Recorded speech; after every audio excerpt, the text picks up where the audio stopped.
ये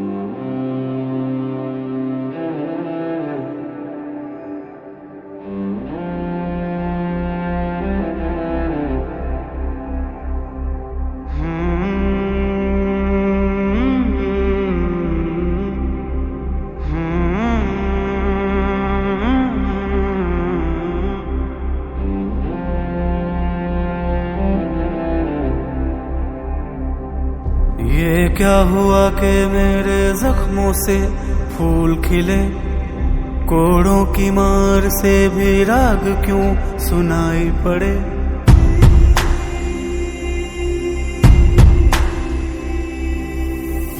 बहता लहू मेरा आज ये कहानी कहे, रहे अपना ये वतन हम रहे या ना रहे। ओ माँ, ओ माँ।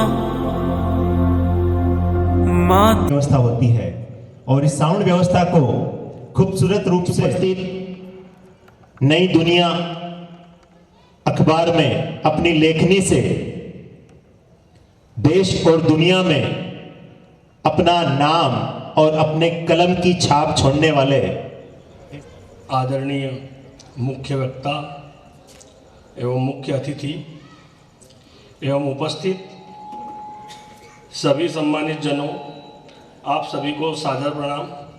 जय श्री राम। आज वीर सावरकर व्याख्यानमाला समिति द्वारा आयोजित चिंतन प्रवाह भाग 3 का द्वितीय दिवस है। आप सभी का हृदय की अनंत गहराइयों से स्वागत, वंदन है और अभिनंदन।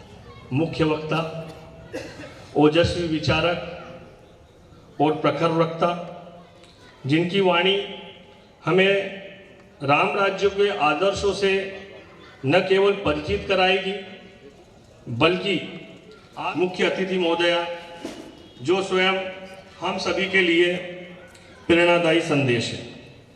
बंधु भगिनियों, आज का यह अवसर केवल विचार सुनने का नहीं है बल्कि राम राज्यों के उन आदर्शों को अपने जीवन में उतारने का, बल्कि आज के समय पर ज्ञानता का अंधकार मिटाते हुए सदैव आलोकित करने वाली राम राज्य की संकल्पना का दीप प्रज्वलित करे। मैं अत्यंत विनम्रता पूर्वक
के स्वातंत्र समर को लिपिबद्ध करके ब्रिटिश हुकूमत की नींव हिला दी थी। हम नमन करते हैं आज के इस गौरवमयी कर रहे हैं। इस अवसर पर हमारे बीच 3 विशिष्ट अतिथि उपस्थित हैं। राष्ट्र सेविका समिति विभाग बौद्धिक प्रमुख धार से श्रीमती अमृता भावसार जी मैम, जिनकी उपस्थिति हम सभी के लिए अत्यंत गौरव की बात है। मणिपुर, अमृतसर सहित विभिन्न स्थानों पर राज्य स्तरीय प्रतियोगिता में उत्कृष्ट प्रदर्शन किया है। आपके 3 शोध पत्र राष्ट्रीय स्तर पर प्रकाशित हुए हैं। शिक्षा, वाद विवाद, भाषण तथा सामाजिक कार्यों के लिए आपको राज्य और राष्ट्रीय स्तर पर कई। श्रीमती शारदा जी भावसार का परिचय देने के लिए स्वयं को गौरवान्वित महसूस कर रही हूँ। श्रीमती शारदाजी भावसार गायत्री शक्तिपीठ कुक्षी की न्यासी और एक समर्पित समाज सेवी हैं। जन्म 1955 में सुसारी गांव में हुआ है, विवाह किया है और वर्ष 2017 में सेवानिवृत्त हुई हैं। समाज सेवा के क्षेत्र में आपने जन आस्था और ज्ञान का प्रमाण दिया है। आपकी सेवा में तीनों अतिथियों का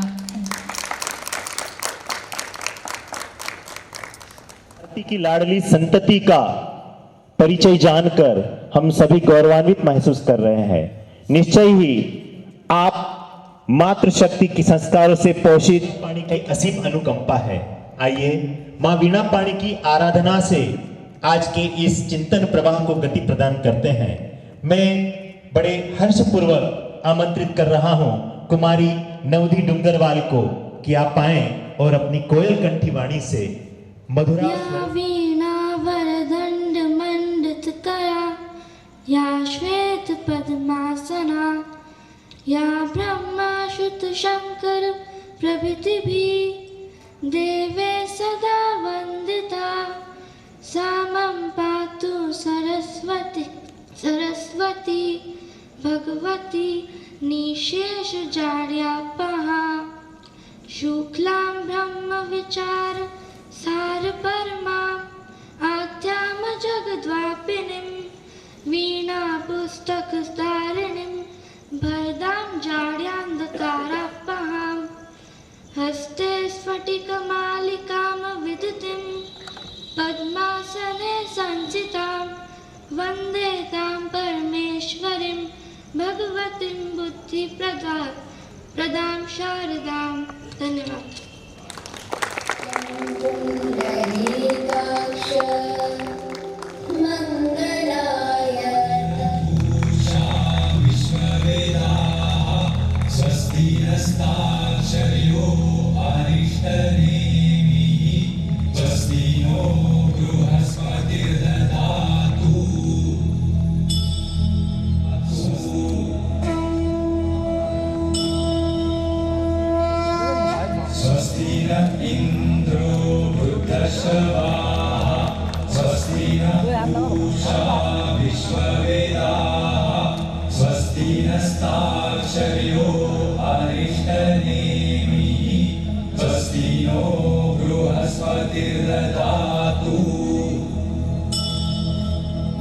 क्षेत्र के प्रखर प्रज्ञावान व्यक्तित्व को धारण करने वाले ऐसे असाधारण महिला हॉस्पिटल प्रकोष्ठ के उन्हें इन पंक्तियों के माध्यम से आमंत्रित कर रहा हूं।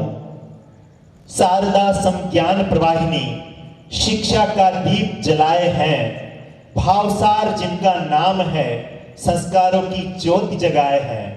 गायत्री की शक्ति से प्रेरित राष्ट्र धर्म की राह दिखाए, सेवा समर्पण साधना संग नव भारत का स्वप्न सजाए। बड़ी करतल ध्वनि के साथ हम आमंत्रित करें आदरणीय श्रीमती सवितुर्वरेण्यं भर्गो देवस्य धीमहि धियो यो नः प्रचोदयात्।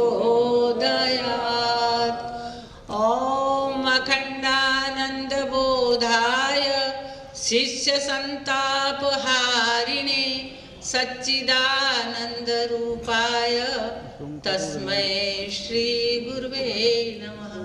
तस्मै श्री गुरुवे नमः। मंचासीन श्रीमती शालिनी जी रतोड़िया, सावरकर व्याख्यानमाला समिति के सभी सम्मानीय सदस्य, उपस्थित बंधु, मातृशक्ति, बेटे बेटियां, आज हम राम राज्य की संकल्पना के संबंध में बात करने आए हैं। तो राम राज्य 11,000 वर्ष तक चला और राम राज्य में दैहिक दैविक भौतिक तापा राम राज काहू नहीं व्यापा। किसी भी प्रकार का राम राज्य में किसी को कोई संकट नहीं था, किसी प्रकार का कोई दुख नहीं था और राज्य की क्या क्या विशेषताएं थी। राम राज्य की सबसे पहली विशेषता थी, नारी को उन्होंने श्रद्धेय स्वरूप माना था। नारी को श्रद्धा के रूप में माना था, श्रद्धेय स्वरूप माना था नारी को। जब तुलसीदास बाबा ने रामचरितमानस की रचना की तो सबसे पहले सिया राम मैं सब जग जानी, करहु प्रणाम जोरी जुग पानी। राम के साथ माता सीता का नाम पहले लिया। आगे चले तो रामायण का तो रामचरितमानस का और भगवान राम का तो चरित्र और परिवार का उनका देखे तो पूरी रात समाप्त हो जाए, लेकिन विषय समाप्त नहीं हो।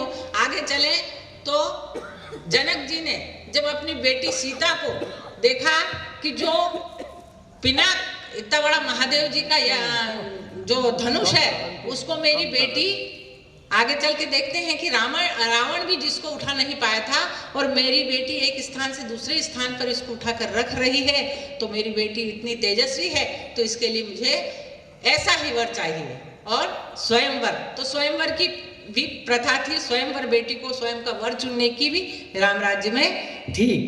इसके आगे चले तो जब माता सीता का पता लगाने के लिए हनुमान जी जाते हैं तो उन्हें सबसे पहले परीक्षा लेने के लिए कौन मिलती है? सुरसा नाम अहिन के माता, वो उनकी परीक्षा लेती है। देवताओं ने भेजा था, देवताओं को ये शक था, डर था कि रावण जिसके लिए सभी देवता आतंकित है, ऐसे उनके रावण को हनुमान जी कैसे सीता माता का पता लगाएंगे और रावण से कैसे मुकाबला करेंगे। तो उन्होंने परीक्षा लेने के लिए सुरसा को भेजा। सुरसा नाम अहिन के माता परीक्षा लेने आई और जब वो परीक्षा लेती है तो जैसे जैसे सुरसा बदन बढ़ावा तासु दून कपि रूप दिखावा, और जब सत जो जन तेहि आनन कीना तुरंत लघु रूप पवन सुत लीना, सबसे छोटा रूप लेकर भगवान निकल आए। तब सुरसा माता ने कहा कि आप राम काज कराओगे, माता सीता का पता लगाओगे, देवताओं ने मुझे भेजा था जिस परीक्षा के लिए, आप उस परीक्षा में सफल हो। यहाँ भी नारी को भेजा, सुरसा को भेजा। और आगे चले तो लंका में प्रवेश, जब लंका में प्रवेश करते हैं तो लंका में के राजा रावण के पास तो बहुत बड़े बलशाली राक्षस थे, कुंभकर्ण, मेघनाथ जैसे और भी कई राक्षस थे, लेकिन द्वार पर उन्होंने नाम लंकिनी एक निशिचरी सो कही चलिसी मोरी निंदरी, मतलब उन्होंने लंका के मुख्य द्वार पर भी लंकिनी नाम की राक्षसी को रखा था। यानी राम राज्य में स्त्री की प्रधानता थी, नारी की राम राज्य में प्रधानता थी।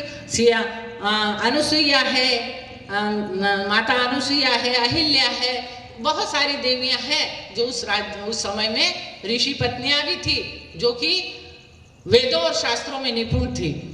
और लेकिन आज हम और आप देख रहे हैं कि विधर्मियों द्वारा हमारी बेटियों को बोटियों में बदला जा रहा है। आज की स्थिति आज ये हो रहा है, और बेटियां हमारी लव इन रिलेशनशिप और न जाने कौन कौन से ऐसे हो रहे हैं। तो आज हमें हमारी बेटियों को अगर राम राज्य की स्थापना करना है, राम राज्य की संकल्पना करना है, तो उसी धारणा को, जैसी राम राज्य में नारी को प्रधानता थी, उसी धारणा को हमको मानना पड़ेगा। और उसी इसके लिए सबसे पहले हमको क्या करना पड़ेगा? नारी का सम्मान करना होगा। नारी के प्रति जो जन मान्यताएं हैं, एक तरफ तो हम नारी को देवी, गृह लक्ष्मी है ना, पूज्य मानते हैं, उसकी पूजा करते हैं, नवरात्रि में कन्याओं को जिमाते हैं, और दूसरी तरफ उसको तिरस्कृत, उपेक्षित, हीन और घटिया मानने में भी परहेज नहीं करते हैं। और आगे चले तो दूसरा रूप है, दूसरी बात है दाम्पत्य जीवन की। भगवान राम के समय में दाम्पत्य जीवन इतना श्रेष्ठ था, माता सीता सारे राजमहलों के सुख छोड़कर जंगल में भगवान राम के साथ 14 वर्ष के कठिन वनवास को भोगने चली। और जब भगवान राम ने कहा कि तुम सुकुमारी हो, कोमल हो, नाजुक हो, जंगल के सुख दुख तुम सहन नहीं कर पाओगी, और राक्षस रहते हैं, पशु रहते हैं, जानवर रहते हैं जो तुम्हें दुख पहुंचाएंगे, कष्ट पहुंचाएंगे, लेकिन माता सीता कहती है कि शेर की पत्नी को सियार क्या खाएगा। मतलब अपने पति पर पूर्ण विश्वास करके वो चली जाती है। मंदोदरी रावण को हर कदम पर रोकती है। लेकिन आज हम देख रहे हैं, आज की परिस्थितियों में छोटी छोटी बातों पर विवाह हुआ। कहाँ तो हमारे विवाह संस्कार में, दाम्पत्य जीवन में 7 जन्मों तक विवाह को निभाने की परंपरा है। हम कहते हैं हम 7 जन्म तक इस रिश्ते को निभाएंगे और 7 वचन इसी बात के लिए दिए जाते हैं, किंतु आज 7 दिन भी बेटियां ससुराल में नहीं रहती है। ये क्या कारण है? ये हमारी दाम्पत्य जीवन की कमियां होती जा रही, तलाकों की संख्या बढ़ती जा रही है, परिवार टूटते जा रहे हैं, परिवारों में विक्षोभ होता जा रहा है। ये सब क्या है? ये सब हम हमारी पुरानी राम राज्य की अगर संकल्पना हम करते हैं तो हमें फिर से दाम्पत्य जीवन के महत्व को समझना होगा। पति पत्नी के आपसी समझ और आपसी विश्वास को विकसित करना होगा। राम संग सिय रहती सुखारी, पूर परिजन ग्रह सुरती विसारी। माता सीता अपने गांव के लोग, अपने परिजन और अपने सारे सुख को भूलकर जंगल में अपने पति के साथ, राम जी के साथ सब कुछ छोड़कर सच्चे अर्थों में श्री राम के साथ वन में रहने लगी। तो हमारी नारियों को भी जागना होगा। आज फैशन के दौर में और अपने शरीर को प्रदर्शन करने के दौर में बेटियां और लड़कियां जो भी है हमारी नारी जाति की, वो उनकी महानता को भूले। कुछ क्षेत्रों में मानते हैं कि नारी विकास हो रहा है, हर क्षेत्र में बेटियां आगे बढ़ रही है, लेकिन और इसमें सुधार की आवश्यकता है। जहां कमी हो रही है, जहां लव जिहाद जैसी बातें हो रही है, इसलिए इसमें हमारी बेटियां भी उतनी ही दोषी है। हम सामने वाले का दोष उतना मानते हैं, लेकिन हमारी बेटियां भी उसके लिए उतनी ही दोषी है। रामराज की संकल्पना के लिए हमको सारे पात्र बनाने होंगे, तभी हम। अब तीसरा पॉइंट आता है संतति, संतान। दाम्पत्य जीवन के बाद तीसरी बात आती है संतान। गर्भ से ही बालक को जन्म से पहले गर्भ से ही बालक को संस्कार देना होगा। आज हम देख रहे हैं युवा पीढ़ी हमारी भटक रही है। युवा पीढ़ी को भटकाव से बचाने के लिए गर्भ संस्कार, पुंसवन संस्कार कराना है। गर्भ से ही माता को बताना है कि वो अपने बालक को क्या बनाना चाहती है। गढ़ना कैसे, आओ गढ़े। हमारे परम पूज्य गुरुदेव ने एक पुस्तक लिखी है और विशाल रूप से में ये कार्य चल रहा है पुंसवन संस्कार का। हजारों लाखों की संख्या में पुंसवन संस्कार हो रहे हैं और इसके माध्यम से बताया जा रहा है रचना कर सकती है। उसको कैसे खाना पीना, सोना, उठना, बैठना, सारी बातें गर्भ संस्कार के माध्यम से सिखाई जाती है ताकि वो श्रेष्ठ संतान बने। और चिकित्सा शास्त्रियों ने भी और विद्वानों ने, विद्वजनों ने इस बात को सिद्ध कर दिया है प्रयोगों के द्वारा कि 90% बालक तक जाने तक की बात उनने सुनी और उसके बाद माता को नींद लग गई। क्योंकि बालक माँ की नाभि से जुड़ा होता है तो माँ को नींद लगी, बालक भी सो गया, तो वो निकलने का रास्ता नहीं सुन पाया और वो 16 वर्ष का किशोर। जब सती मदालसा को एक राजा ने पसंद कर लिया, उन्होंने कहा कि मैं इनसे विवाह करना चाहता हूँ। उन्होंने कहा अब मैं आपसे विवाह तो करूंगी, लेकिन मेरी एक शर्त है, मैं अपनी संतान को जो चाहूंगी वो बनाऊंगी और आप मुझे रोकेंगे नहीं, और जिस दिन आप मुझे रोकेंगे मैं आपको छोड़ के चली जाऊंगी। आवश्यकता नहीं है। हमारे यहाँ तो 5-5 पीढ़ी के लोग और 100-100 लोग, 50-50 लोग परिवार के एक साथ रहते थे और बड़े प्रेम से रहते थे। लेकिन आज की युवा पीढ़ी को माता पिता ही पसंद नहीं आते। जिन माता पिता ने पूरा जीवन अपने बच्चों के पीछे खपा दिया और जब उनकी आवश्यकता पड़ती है जब जिनको उंगली पकड़कर चलना सिखाया और जब उनका हाथ पकड़कर चलने की नौबत आती है तो बालक उन्हें वृद्धाश्रम का रास्ता दिखाते हैं। ये हाल हो गया है आज की पीढ़ी का। तो हमें जागरण करना होगा, संतान को जगाना होगा, श्रेष्ठ संस्कार देना होगा, तो ही हमारी राम राज्य की संकल्पना जो है वो पूरी होगी। और इसमें कोई शक नहीं है। फिर समाज में बैठी मंथराएं है ना, उन्हें भी पहचानना होगा, उनको भी हटाना भगाना होगा। घर की हर माता को कौशल्या बनना होगा। अब चौथी बात आती है भातृत्व प्रेम की, भाई का प्रेम। भाई का प्रेम रामायण में, रामचरितमानस में भाई भाई का प्रेम, लखन राम जैसा भाई का साथ होगा, भरत राम जैसा भाई का प्यार होगा, लखन राम जैसा भाई का साथ होगा। ऐसे भाई, जैसे भगवान राम को जब जंगल जाने की पिता ने कहा तो उनके पहले लक्ष्मण तैयार हो गए और 14 वर्ष तक उन्होंने निद्रा को त्याग कर अपने भाई के साथ परछाई की तरह रहकर अपने भाई की सुरक्षा की और भाई के अंत समय तक भाई की आज्ञा और भाई की इज्जत को देखते हुए, भाई के मान को, भाई के वचन को देखते हुए अपने शरीर अंतिम समय भी उन्होंने भाई की आज्ञा से अपना अंतिम समय पूरा किया। भरत जब भगवान उनको, उनके कारण, भरत के कारण ही उनको, भगवान राम को माता कैकेयी ने 2 वर दिए और भरत के कारण ही इनको वनवास जाना पड़ा। और जब वनवास जाने की बात आई तो चले गए, वो तो मामा के घर थे। जब लौट कर आए तो राजा दशरथ ने कह दिया था कि इस भरत के कारण मेरे राम को वनवास मिला है, तो मेरा अंतिम संस्कार भरत नहीं करेगा।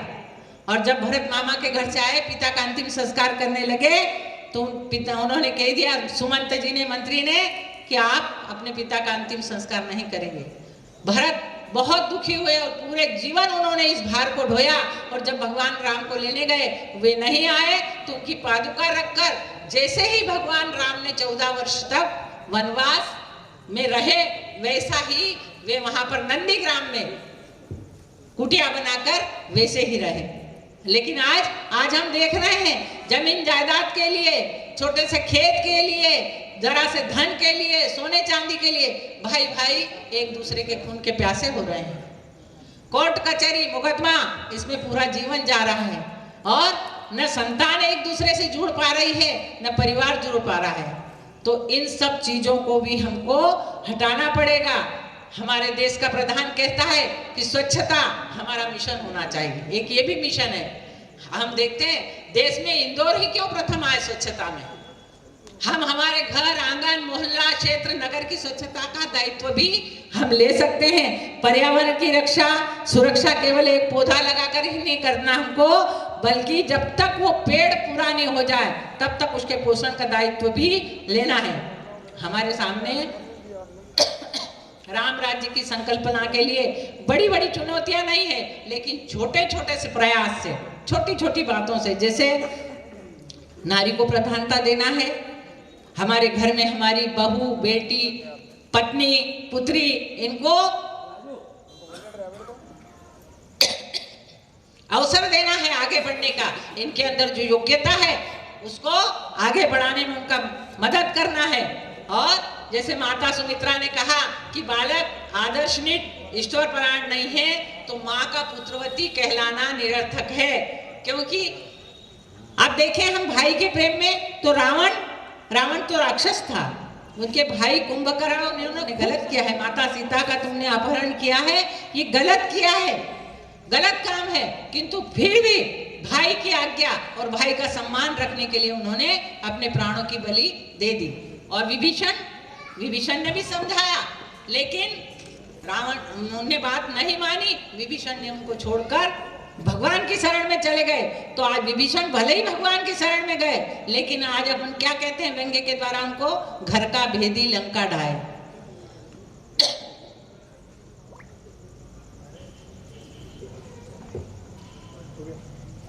तो अब यही निवेदन है कि हमको अगर राम राज्य की संकल्पना को पूरा करना है, राम राज्य लाना है, नारियों को प्रधानता देना होगा, घर की बहू, बेटी, पत्नी, पुत्री, इनको सबको आगे बढ़ाना होगा, श्रेष्ठ संतान का विकास करना होगा, संतान को अच्छे संस्कार देना होगा, दाम्पत्य जीवन में जो कमियां आ रही है उनको दूर करना होगा, और तभी हमारी राम राज्य की संकल्पना पूरी होगी। और आज हम देख रहे हैं, सकारात्मक सोच से देखें तो बहुत परिवर्तन आ भी रहा है।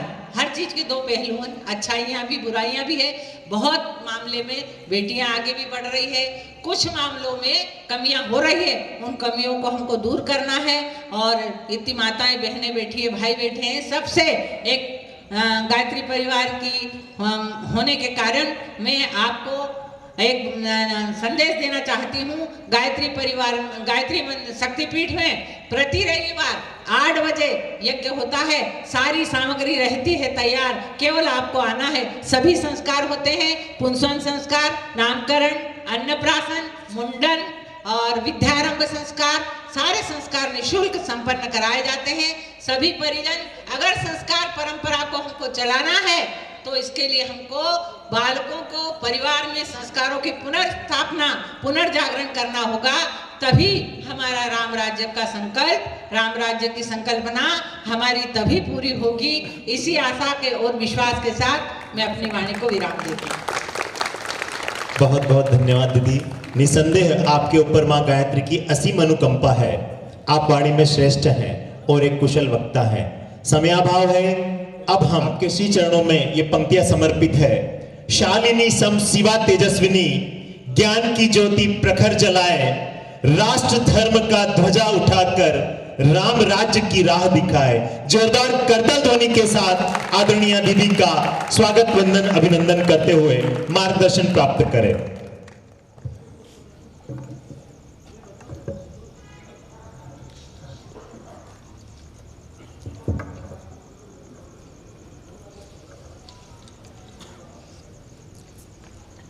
सर्वप्रथम कुक्षी में आज मैं माँ भारती के चरणों में नमन करती हूँ। पतित पावनी जीवनदायिनी माँ नर्मदा को प्रणाम।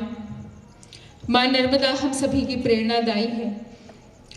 इस व्याख्यानमाला के प्रेरणा स्रोत स्वातंत्र्य वीर सावरकर जी, जिन्होंने दीवारों पर, जेल की दीवारों पर जयोस्तुते जैसी रचना कर दी और इस देश को स्वतंत्र कराने में अपनी भूमिका निभाई, ऐसे वीर सावरकर को मैं प्रणाम करती हूँ। इसी के साथ आज, जैसा कि आप सभी जानते हैं, द्वितीय दिवस है। द्वितीय दिवस पर मैं सर्वप्रथम तो व्याख्यानमाला समिति को हृदय से धन्यवाद देती हूँ, जो उन्होंने द्वितीय दिवस मातृशक्ति को अर्पित कर दिया। मातृशक्ति को आपने मंचासीन भी किया और मातृशक्ति को यह द्वितीय दिवस अर्पित किया। आपकी जो भावनाएं हैं उनको मैं हृदय से प्रणाम करती हूँ। इस द्वितीय दिवस की व्याख्यानमाला में इस गरिमामय मंच पर उपस्थित साक्षात देवी स्वरूपा आदरणीय भावसार दीदी और उनके सेवा कार्यों को मैं शत-शत प्रणाम करती हूँ। दीदी, आप साक्षात देवी स्वरूपा हैं, आप अभिनंदन की पात्र हैं। आपने हजारों विवाह करवाए, सनातन संस्कृति को पुनर्जीवित करने में आपका जो योगदान है वो अतुलनीय है। आपका अगला ध्येय पुंसवन संस्कार अधिक से अधिक करवाना है। वाकई में दीदी, आपका जो योगदान है वो अनुकरणीय है, समाज को नई दिशा देने वाला है। आज की इस द्वितीय दिवस की व्याख्यानमाला में उपस्थित व्याख्यानमाला के सभी सदस्यगण, नगर से पधारे हुए गणमान्य अतिथियों, समस्त बंधुओं, समस्त भगिनियों, आप अपना बहुमूल्य समय निकालकर आज यहाँ पर उपस्थित हुए हैं। आपकी उपस्थिति को मैं सादर प्रणाम करती हूँ। अधिक संख्या महत्वपूर्ण नहीं है, जितनी भी संख्या है, यदि वो अपना कार्य करने के लिए लक्ष्य धारण कर ले तो छोटी से छोटी संख्या भी एक बड़ी शक्ति का कार्य करती है। और आप सभी जो यहाँ पर उपस्थित हैं वो साक्षात जागृत शक्तियाँ हैं। इसी वजह से आपने अपनी जिम्मेदारियों को महत्वपूर्ण समझा और आज आप सभी यहाँ पर उपस्थित हुए इस विषय को जानने के लिए, इस विषय को समझने के लिए। मैं आप सभी सुधी श्रोताजनों को प्रणाम करती हूँ। मैं अपनी बात को समय सीमा में समाप्त करने का प्रयास करूंगी। आज अच्छी संख्या में मातृशक्ति उपस्थित हुई हैं और भारतीय सनातन संस्कृति का जो आधार है वो मातृशक्ति है, इसलिए आधार शक्ति आज यहाँ पर अच्छी संख्या में उपस्थित है। तो मैं आप सभी से अनुरोध करती हूँ कि समयावधि में अपनी बात पूरी करूंगी और आपकी उपस्थिति आने वाले समय में ऐसे ही अधिक से अधिक हो, अधिक सक्रियता से आप सभी भाग ले पाएंगे। विषय चूंकि राम राज्य की संकल्पना है, इस विषय को मैं अत्यधिक महत्वपूर्ण वर्तमान परिदृश्य में मानती हूँ। क्योंकि राम राज्य की संकल्पना युगों युगों से चली आ रही है और जब भी किसी राज्य की कसौटी कसनी होती है या किसी राज्य की आदर्श राज्य से तुलना करनी होती है तो हमेशा सभी के सामने सिर्फ और सिर्फ राम राज्य ही होता है। तो ऐसा क्यों है कि राम राज्य की कसौटी आज भी उतरी हुई है समाज में और हर कोई जानना चाहता है कि राम राज्य में ऐसा क्या है कि हमेशा वो ही एक आदर्श के रूप में प्रस्तुत होता है। तो वहाँ के राजा का क्या चरित्र था, क्या राजा के साथ साथ प्रजा ने भी अपने कुछ कर्तव्य निभाए थे क्या, ये वाकई में अध्ययन का विषय है। मैं अपनी बुद्धि से जितना अध्ययन कर पाई हूँ उतना विषय मैं आप सभी के सामने वर्तमान परिदृश्य में अधिकतर रखने का प्रयास करूंगी। राम राज्य जैसा कि हम सभी को पता है कि प्रेम, सत्य, न्याय, समरसता और धर्म का पालन करने वाला राज्य रहा है। ऐसा क्या था कि राजा दशरथ स्वयं चाहते थे कि राम राज्य आ जाए। एक बार राजा दशरथ आईने के सामने खड़े थे, उन्होंने अपना मुकुट धारण किया और उनको अपना मुकुट थोड़ा सा पहली बार ढीला लगा तो उन्होंने अपने सुमंत जी से कहा कि सुमंत जी, ये मुझे लगता है आज ये मेरा मुकुट ढीला हो गया, राम राज्य का समय आ चुका है। पहली बार मुकुट ढीला लगा और उन्होंने एहसास कर लिया कि राम राज्य का समय आ गया है। जैसे ही प्रजा को पता चला कि राम राज्य का समय आ गया है, पूरी प्रजा हर्ष और आनंद और उल्लास से भर गई। राजा दशरथ भी आश्चर्यचकित, अब कोई नया राज्य आने वाला है और लोग दुख भी ना मनाए तो राजा को फिर से सोचना पड़ेगा अवश्य ही कि ऐसा क्या है कि लोग वाकई में चाहते हैं कि राम राज्य आ जाए। तो दशरथ जी भी चाहते थे राम राज्य आ जाए, प्रजा भी चाहती है राम राज्य आ जाए, हर कोई खुशी में उत्साह में चाहता है कि राम राज्य आ जाए। लेकिन राम राज्य को आने में 14 बरस लग गए। राम राज्य को आने में इतनी देरी या विलंब क्यों हो गया, ये वाकई में जानने योग्य है, क्योंकि राम जी की संपूर्ण यात्रा इस भारत देश के ही नहीं विश्व के प्रत्येक नागरिक को छूती है और ये संपूर्ण यात्रा जीवन के 5 तत्वों में छूती है। वो जीवन के 5 तत्व है। पहला तत्व स्वयं का स्तर, दूसरा तत्व है परिवार स्तर पर, तीसरा चेतना का स्तर है राष्ट्र स्तर पर, चौथा चेतना का तत्व है समाज स्तर पर और 5वां तत्व है वैश्विक स्तर पर। तो राम जी केवल भारत के पुरुष नहीं है, राम जी युग पुरुष हैं, संपूर्ण विश्व के लिए पुरुष हैं। ऐसे महापुरुष हैं जिनका जीवन 5 तत्वों को, 5 चेतना के तत्वों को छूता है। जैसे पंच तत्व आधार है जीवन का, ऐसे ही इन 5 तत्वों से बने हुए हैं पंच परिवर्तन। अब इन 5 तत्वों को छूने वाले पंच परिवर्तन क्या है, ये हम जानने का प्रयास करते हैं। पहला चेतना का स्तर है हमारे स्वयं का, तो स्वयं के स्तर पर है स्व का बोध। ये क्या है हम जानने का प्रयास करेंगे। दूसरा है परिवार स्तर पर अर्थात कुटुंब प्रबोधन। तीसरा है नागरिक कर्तव्यों का पालन। अगला स्तर है सामाजिक स्तर पर सामाजिक समरसता और वैश्विक स्तर पर है पर्यावरण अनुकूल जीवन। तो वर्तमान परिदृश्य में ये पंच परिवर्तन की अवधारणा और राम राज्य कैसे एक दूसरे के प्रासंगिक है, यह हमें जानना अत्यधिक आवश्यक है, क्योंकि पंच परिवर्तन ही नए भारत का आधार है। यदि हम चाहते हैं कि 21वीं सदी में विश्व का नेतृत्व भारत करे, तो हम हर भारतीय को पंच परिवर्तन की अवधारणा को समझना होगा। केवल इस पे बहस चिंतन मनन नहीं, इनका हमें पालन करना होगा। तो पंच परिवर्तन जो है वो अत्यधिक महत्वपूर्ण है और पंच परिवर्तनों की पहली अवधारणा चेतना के पहले स्तर को छूती है और वो चेतना का पहला स्तर है स्व का जागरण। स्व मतलब स्वयं से जुड़ा हुआ। तो चेतना का पहला स्तर स्व का जागरण है। स्व का जागरण ये केवल सैद्धांतिक अवधारणा नहीं है, हम जानना चाहेंगे हमने पिछले इतिहासों से क्या सीखा। पिछले इतिहासों से सतत अध्ययन में ये पता चला है कि जो भी आतताई आया उसने भारत देश के जो मान बिंदु थे सबसे पहले उसी को ठेस पहुंचाई। ऐसा क्यों?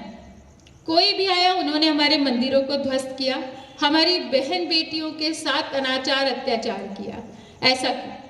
ऐसा इसलिए क्योंकि जिस देश की पीढ़ी में स्वाभिमान, स्व का तत्व नष्ट हो जाता है, वो जीवन मृत्यु के समान है। तो यदि ये स्व का तत्व हम सभी के जीवन से निकाल दिया तो ये जीवन जीवन नहीं, ये मृत्यु के समान हो जाने वाला है। इसीलिए ये जो स्व का तत्व है ये सबसे ज्यादा महत्वपूर्ण है। तो स्वयं के ऊपर हमें किस प्रकार का कार्य करने की आवश्यकता है? तो स्व का अर्थ है स्वदेशी का भाव। स्वदेशी का भाव लेकिन किस में? स्वदेशी का भाव विचार में, स्वदेशी का भाव व्यवस्था में, स्वदेशी का भाव हमारी वृत्ति में। सभी दूर जब स्वदेशी का भाव आने लगेगा तो स्व का पुनर्जागरण शुरू हो जाएगा। हम स्व संस्कृति का पुनरुत्थान करें, स्व भाषा का पुनरुत्थान करें, स्व शिक्षा प्रणाली लागू करें, स्व समाज व्यवस्था को स्थान मिले। ऐसा कैसे संभव है और इसका प्रयास किस स्तर से शुरू किया जाना है? तो इसका प्रयास केवल स्वयं की चेतना और स्वयं की प्रेरणा से ही संभव हो सकता है। जैसे राजा दशरथ ने स्वयं एहसास कर लिया कि मेरी जिम्मेदारी अब बेटे को सौंपने का समय आ गया है, ऐसे हर किसी को राम जी के जीवन चरित्र से जुड़े हुए जितने पात्र हैं, समयानुकूल उन्होंने स्व प्रेरणा से अपने अपने कार्यों का संपादन किया। जब प्रभु श्री राम ने विजय प्राप्त की लंका पर, तो उन्होंने लक्ष्मण जी से आग्रह किया कि लक्ष्मण जी ये लंका आप अपने पास रख लीजिए, आप इसका राज्य करिए। तब लक्ष्मण जी ने क्या जवाब दिया? अपि स्वर्णमयी लंका नमो लक्ष्मण रोचते, जननी जन्मभूमिश्च स्वर्गादपि गरीयसी। तो जननी जन्मभूमि स्वर्ग से भी महान है, इसलिए मैं अपनी मातृभूमि की सेवा करना चाहूंगा। ये सोने की लंका भी मुझे स्वीकार नहीं है। हमारे देश के जितने भी महानुभाव, जितने भी राष्ट्र पुरुष आए हैं, उन सभी ने इसी भाव से अपना अपना कार्य किया।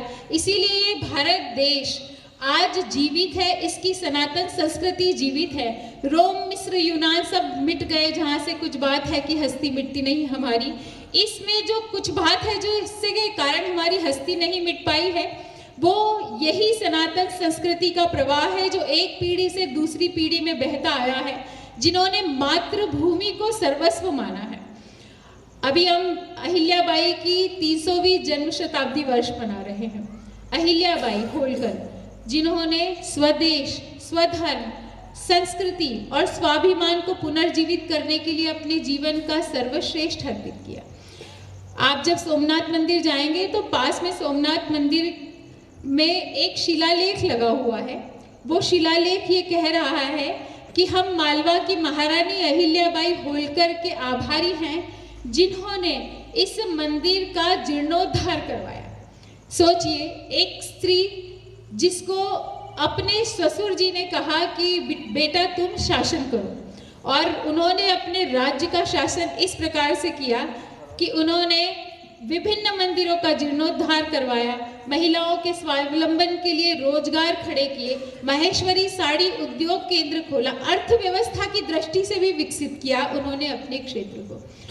आप काशी विश्वनाथ चले जाइए, जीर्णोद्धार करवाने वाली अहिल्याबाई होलकर, और ऐसा उन्होंने अपनी संपत्ति से किया है, उन्होंने राज्य और शासन की संपत्ति से नहीं किया। सोचिए कि क्या विचार रहा होगा उस अहिल्याबाई होलकर का, जिन्होंने अपने देश का स्वाभिमान बढ़ाना सर्वोपरि रखा, अपने कर्तव्य, अपने कृतत्व को ऐसी दिशा दी कि उन्होंने जगह जगह पुनर्निर्माण और जीर्णोद्धार का कार्य किया। उन्होंने जहाँ जहाँ शासन किया, सुशासन की एक मुख्य भूमिका में उनका नाम आज भी प्रासंगिक है और याद रखा जाता है। तो ये जो कुछ बात है कि हमारी हस्ती नहीं मिटी, वो हमारी माताओं बहनों की बिंदी, कुमकुम और रोली में है, हमारे स्वाभिमान की जो आधारशिलाएं रही है उनमें है। ऐसे एक नहीं, इतिहास में आप देखेंगे तो अनेकों उदाहरण हैं। जो भी राष्ट्र पुरुष है उन्होंने मातृभूमि को ही प्राथमिकता रखी। आप मेजर ध्यानचंद के बारे में जानते होंगे, हॉकी के जादूगर कहे जाते हैं। वर्ष 1936 में जर्मनी के सामने, जब जर्मनी में बर्लिन में वो जब अपना मैच खेल रहे थे, तो हिटलर स्वयं ने उन्हें कहा कि तुम्हें क्या सुविधाएं मिलती है ध्यानचंद, तुम जर्मनी की सेना में आ जाओ, तुम जर्मनी की तरफ से खेला करो, मैं तुम्हें अपार संपत्ति, अपार धन राशि सब कुछ दे दूंगा। लेकिन मेजर ध्यानचंद ने क्या कहा, मैं भारत देश का नमक खाता हूँ, मेरा भारत देश बिकाऊ नहीं है और मैं भारत देश के साथ कभी भी धोखाधड़ी नहीं करूँगा। ये मेजर ध्यानचंद है जो हॉकी के जादूगर हैं, आज खेल को उन्होंने नई दिशा दी है। ये केवल एक उदाहरण नहीं है, आप जितने स्वतंत्रता संग्राम सेनानियों की गाथाओं को सुनेंगे, उनका अपना क्या था, उनको क्या हासिल करना था, केवल और केवल मातृभूमि के प्रति समर्पित हो जाने का ही सिर्फ एक भाव था, जिसके कारण उन्होंने अपने जीवन को न्यौछावर कर दिया। तो चाहे स्त्री हो चाहे पुरुष हो, जितने बलिदान भारत देश ने दिए हैं वो उनकी कोई सीमा नहीं है। स्त्रियों ने अपना सतीत्व रक्षा करने के लिए आत्मोत्सर्ग तक कर दिया। वीर वीरांगनाओं ने अपने जीवन त्याग किए। मुझे ऐसा लगता है कि बलिदान की जो भूमि है वो संपूर्ण विश्व में भारत की भूमि है, क्योंकि मातृभूमि के आगे किसी ने कोई समझौता नहीं किया, तब जाके आज ये स्वतंत्र भारत देश है और इन बलिदानों से ये भारत देश खड़ा है। यदि कोई बच्चा ये कह दे कि हमें क्या मिला इस देश से, तो आप समझ जाइए कि इसके मन में कोई न कोई वामपंथी विचार भर कर गया है। यदि कोई बच्चा कहे कि मेरा जीवन है, मैं जैसे चाहूँ वैसा जीऊँ, तो प्रति प्रश्न पूछना हमारा कर्तव्य है। हम उनसे संवाद करें, हम उनको ध्यान रखें कि अब इनके विचारों की दिशा किस और जाने वाली है और अब हमें इसके मार्गदर्शन की आवश्यकता है, क्योंकि ये विचार किसी और दिशा में मुड़ रहे हैं, हमें पहचानने की आवश्यकता है। नई पीढ़ी बहुत अच्छा कर रही है, हमें गर्व होता है अपनी इस नई पीढ़ी को देखकर। जब संस्कारवान पीढ़ी का निर्माण होता है, जिस पे दीदी ने अभी सतत बात की कि जब संस्कारवान पीढ़ी का निर्माण होता है तो ब्रिटेन में ऋषि सोनक राष्ट्रपति बनते हैं, वहाँ वो राम जी का भजन गाते हैं और गौ माता का पूजन करते हैं और गर्व से कहते हैं कि मैं हिंदू हूँ, मैं सनातन संस्कृति का वाहक हूँ। कोई कहीं भी रहे, कोई कहीं भी रहे, लेकिन इस सनातन संस्कृति का मान जिस देश में रहे, जिस परिवेश में रहे, वो बढ़ाने में कभी भी पीछे नहीं हटता। लेकिन बात बस इस बात की है कि उसमें स्व के प्रति गौरव का भाव होना चाहिए। हम अपनी पीढ़ियों के साथ कम से कम 3 पीढ़ियों का इतिहास, हमारी 3 पीढ़ियों का संघर्ष क्या साझा करते हैं। यदि नहीं कर पाए हैं तो हमें अवश्य करना चाहिए, क्योंकि उसी से उनमें गौरव का भाव उत्पन्न होगा कि हम आज जहाँ जिस भी स्थिति में है उसमें युगों युगों से पीढ़ियों ने बलिदान दिया है, तब जाकर आज हम ये दिन देख रहे हैं। तो ऋषि सुनक जैसे व्यक्तित्व ने आज सनातन संस्कृति का मान बढ़ाया। अभी ट्रम्प सरकार में तुलसी गाबार्ड है। तुलसी गाबार्ड विभिन्न युद्धों में हिस्सा ली और गर्व से कहती है कि मैं हिंदू हूँ, मैं सनातन संस्कृति की वाहक हूँ। तो हमारी युवा पीढ़ी भी इतने ही जोश से, इतने ही गर्व से ये बात कैसे कह पाएगी, जब उसे तर्कपूर्ण तरीके से ये बताया जाएगा कि इस भारत देश की सनातन संस्कृति क्या है। हमारी स्व शिक्षा व्यवस्था जब होगी तो शिक्षा व्यवस्था के माध्यम से यदि कोई जहर आपके घरों में भेजा जा रहा है तो उस जहर को आप दूर करने में सक्षम होंगे। यदि हमारी स्व शिक्षा व्यवस्था के साथ साथ हमारी स्व शासन व्यवस्था है, समाज जागरूक है, तो नई पीढ़ी कहीं पर भी प्रतिनिधित्व जब करेगी तो इस सनातन संस्कृति का मान बढ़ेगा। हमें गर्व है कि हम सभी वर्तमान में भारत की उस पीढ़ी का प्रतिनिधित्व कर रहे हैं जो आकाश में तेजस बना के भेज रही है, जिसके द्वारा बनाए हुए विक्रांत जल में प्रवाह कर रहे हैं, दुश्मनों के दांत खट्टा करने के लिए तैयार हैं और धरती पर अग्नि मिसाइल लहरा रही है। ये सारे स्वदेशी ऐसे मिसाइल और ऐसे युद्धपोत हैं जो हमारी इस युवा पीढ़ी ने निर्माण किए और हम सब इसके साक्षी हैं। स्वदेशी के भाव से भरा हुआ भारत, ये नया भारत है। ये इस भारत को यदि सही तरीके से पाला पोसा गया तो ये 21वीं सदी में विश्व का नेतृत्व करेगा। हमारे देश की बहन बेटियां भी वर्तमान समय में इस संस्कृति का मान बढ़ाने से एक कदम भी पीछे नहीं है। हमारी बहन बेटियां प्रातः काल मंदिर जाती हैं, गर्व से साड़ी धारण करती है, बिंदी धारण करती है और चंद्रयान 3 का प्रक्षेपण करती है और इस देश की सनातन संस्कृति का मान ऊंचा करती है। और ये बहन बेटियां हमारे इस देश की संस्कृति की वाहक है। वाकई में हमें अपनी देश की बेटियों पर भी गर्व है। हमें गर्व है हमारी उन बेटियों पर जो इस संस्कृति की जिम्मेदारियों को वहन करती हैं।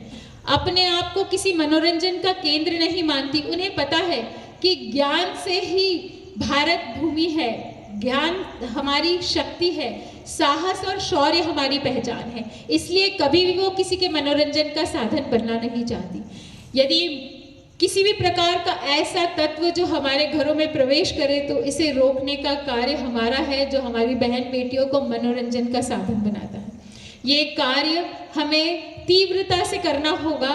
हमें अपनी संस्कृति का मान बढ़ाने के लिए तर्कपूर्ण तरीके से युवा संस्कृति में स्वदेशी का भाव भरना होगा।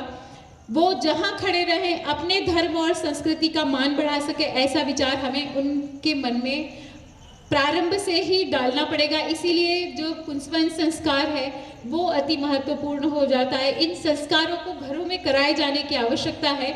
हमें उसका भाव समझने की आवश्यकता है। हमारी बेटियां चंद्रयान 3 का प्रक्षेपण करती है और जिस स्थान पे चंद्रयान 3 पहुंचता है उस स्थान, उस लैंडिंग पॉइंट का नाम दिया जाता है शिव शक्ति। सोचिए, शिव शक्ति पॉइंट उसका नाम दिया गया। ये संपूर्ण विश्व में भारत की संस्कृति का एक नरेटिव सेट होता है, क्योंकि संपूर्ण विश्व को ये बात बताने वाला कि शिव और शक्ति का संतुलन ही इस धरती की नींव है, ये भारत देश है। शिव और शक्ति में ना तो शिव तत्व अधिक ना पुरुष तत्व अधिक, दोनों के संतुलन से ही ये धरती आगे बढ़ेगी। जिस बिंदु से जहां पर चंद्रयान 3 उतरा है वो पॉइंट शिव शक्ति पॉइंट के नाम से भारत का नरेटिव विश्व में सेट करता है। आज हमें गर्व है कि हम विश्व को ये बताने में सफल हुए हैं कि शिव और शक्ति के संतुलन की आवश्यकता है, और भारत देश का ये संदेश संपूर्ण विश्व में आज बहुत गौरव से व्याप्त हो रहा है। और हमें भी गर्व होना चाहिए, क्योंकि ये नई पीढ़ी ये कार्य कर रही है। आपको पता होना चाहिए कि विश्व शतरंज champion boys category, girls category दोनों ही में भारत है। भारत का प्रज्ञानानंद हो या डी कुकेश हो, आज भारत को ज्ञान वाले खेलों में भी इन शौर्य गाथाओं को स्थान दें। जब रानी लक्ष्मीबाई की बात घर पे होगी तो बहन बेटियां वैसी ही निर्मित होगी, क्योंकि 21वीं सदी आने वाली है। और जैसे एक त्योहार की तैयारी करते हैं, तो क्या हमारी तैयारी 21वीं सदी का आगमन की है क्या? क्योंकि छल कपट भी उतनी ही तेजी से आने वाला है। कलयुग चल रहा है, कलयुग का प्रारंभ है। तो 21वीं सदी में बहन बेटियों को क्या हमने 21वीं सदी की चुनौतियों के लिए तैयार कर लिया? ये गंभीर प्रश्न है। क्या हमने उन्हें बताया कि 21वीं सदी में जो कॉस्मेटिक है उसके अलावा आप दूसरे श्रृंगारों की तुम्हें आवश्यकता है? क्या हमने उन्हें ये बताया कि गौरवशाली परंपरा है, शौर्य तुम्हारी पहचान है, साहस तुम्हारी पहचान है? आज का ये दौर है, ये दौर ऐसा दौर है कि आज बेटियों को कराटे और बेटों को पराठे दोनों ही सिखाने की आवश्यकता आ गई है। जब दोनों मिलकर ये कार्य करेंगे तब जाकर शक्तियों में संतुलन स्थापित होगा। बेटियों को भी शौर्य की गाथाएं सुनाई जाने का स्वयं से होगी। शुरुआत किससे होने जा रही है? वो शुरुआत स्वयं से होगी। इसलिए परिवर्तन का तत्व केवल और केवल स्व है। पहले उसको प्रति प्रश्न पूछने के लिए तैयार करिए कि वो यदि चली जाती हैं तो हम हर बार कहते हैं कि माताओं के नजदीक होती हैं बेटियां, लेकिन क्या माताएं 21वीं सदी की चुनौतियों को जानती हैं क्या? यदि नहीं जानती तो ऐसे बौद्धिक कार्यक्रमों में हर घर से माताओं बहनों को निपटने का शस्त्र क्या है? जब तक उन बहन बेटियों को इसके बारे में बताया नहीं जाएगा, जब तक हमारी माताओं तो बाहर भी जिम्मेदारियां निभाता है, पर ममत्व जो है वो ममता अगली बार अधिक से अधिक आए। तो माताएं बहनें और भाई लोग जितने उपस्थित हैं, अगली बार अधिक से अधिक बहन बेटियां पहुंचे, ऐसा जरूर प्रयास करें। तो भारत देश में स्व का जागरण प्रत्येक नागरिक के लिए ये हमारे पहली पाठशाला है। इसलिए परिवार स्तर पे जो कार्य इस भारत देश को करने हैं वो कार्य है कुटुंब प्रबोधन का कार्य, जो पंच परिवर्तन का द्वितीय कार्य है। स्वास्थ्य में परिवर्तन करना है, इसके साथ साथ परिवार में भी हमें परिवर्तन करने की आवश्यकता है, क्योंकि बाल्यकाल में ही संस्कार जो है वो बच्चे में आना प्रारंभ हो जाते हैं और उसे बचपन से प्रशिक्षण देने की आवश्यकता है कि किन संस्कारों को अपनाना और कौन से प्रतिकूल संस्कार हैं जिनको छोड़ना। जब तक ये इस प्रशिक्षण घरों में नहीं होगा, हमारी युवा पीढ़ी व्यसन का भी शिकार होगी और बुरे हाथों में पहुंचने में भी बहुत आसानी से पहुंच जाया करेगी, क्योंकि परिवार व्यवस्था को वर्तमान समय में सबसे सुदृढ़ बनाने की आवश्यकता है, क्योंकि विश्व में व्यक्ति सबसे छोटी इकाई माना गया है, लेकिन भारत देश में परिवार सबसे छोटी इकाई है और इसी परिवार व्यवस्था को तोड़ने के लिए सतत वैश्विक षड्यंत्र चल रहे हैं। क्योंकि अमेरिका में एक अध्ययन हुआ था, उस अध्ययन में पता चला कि सभी लोग तो जो है वो कभी मानसिक बीमार अवस्था में अधिकतर चले जाते हैं, पर ये भारत देश के लोग जो यहाँ आकर रह रहे हैं वो हमेशा खुश दिखाई देते हैं। भाई ऐसा क्या है इनके अंदर? तब ये पता चला कि भारत देश के लोग ऐसे लोग हैं जिनकी परिवार व्यवस्था सबसे अधिक मजबूत है।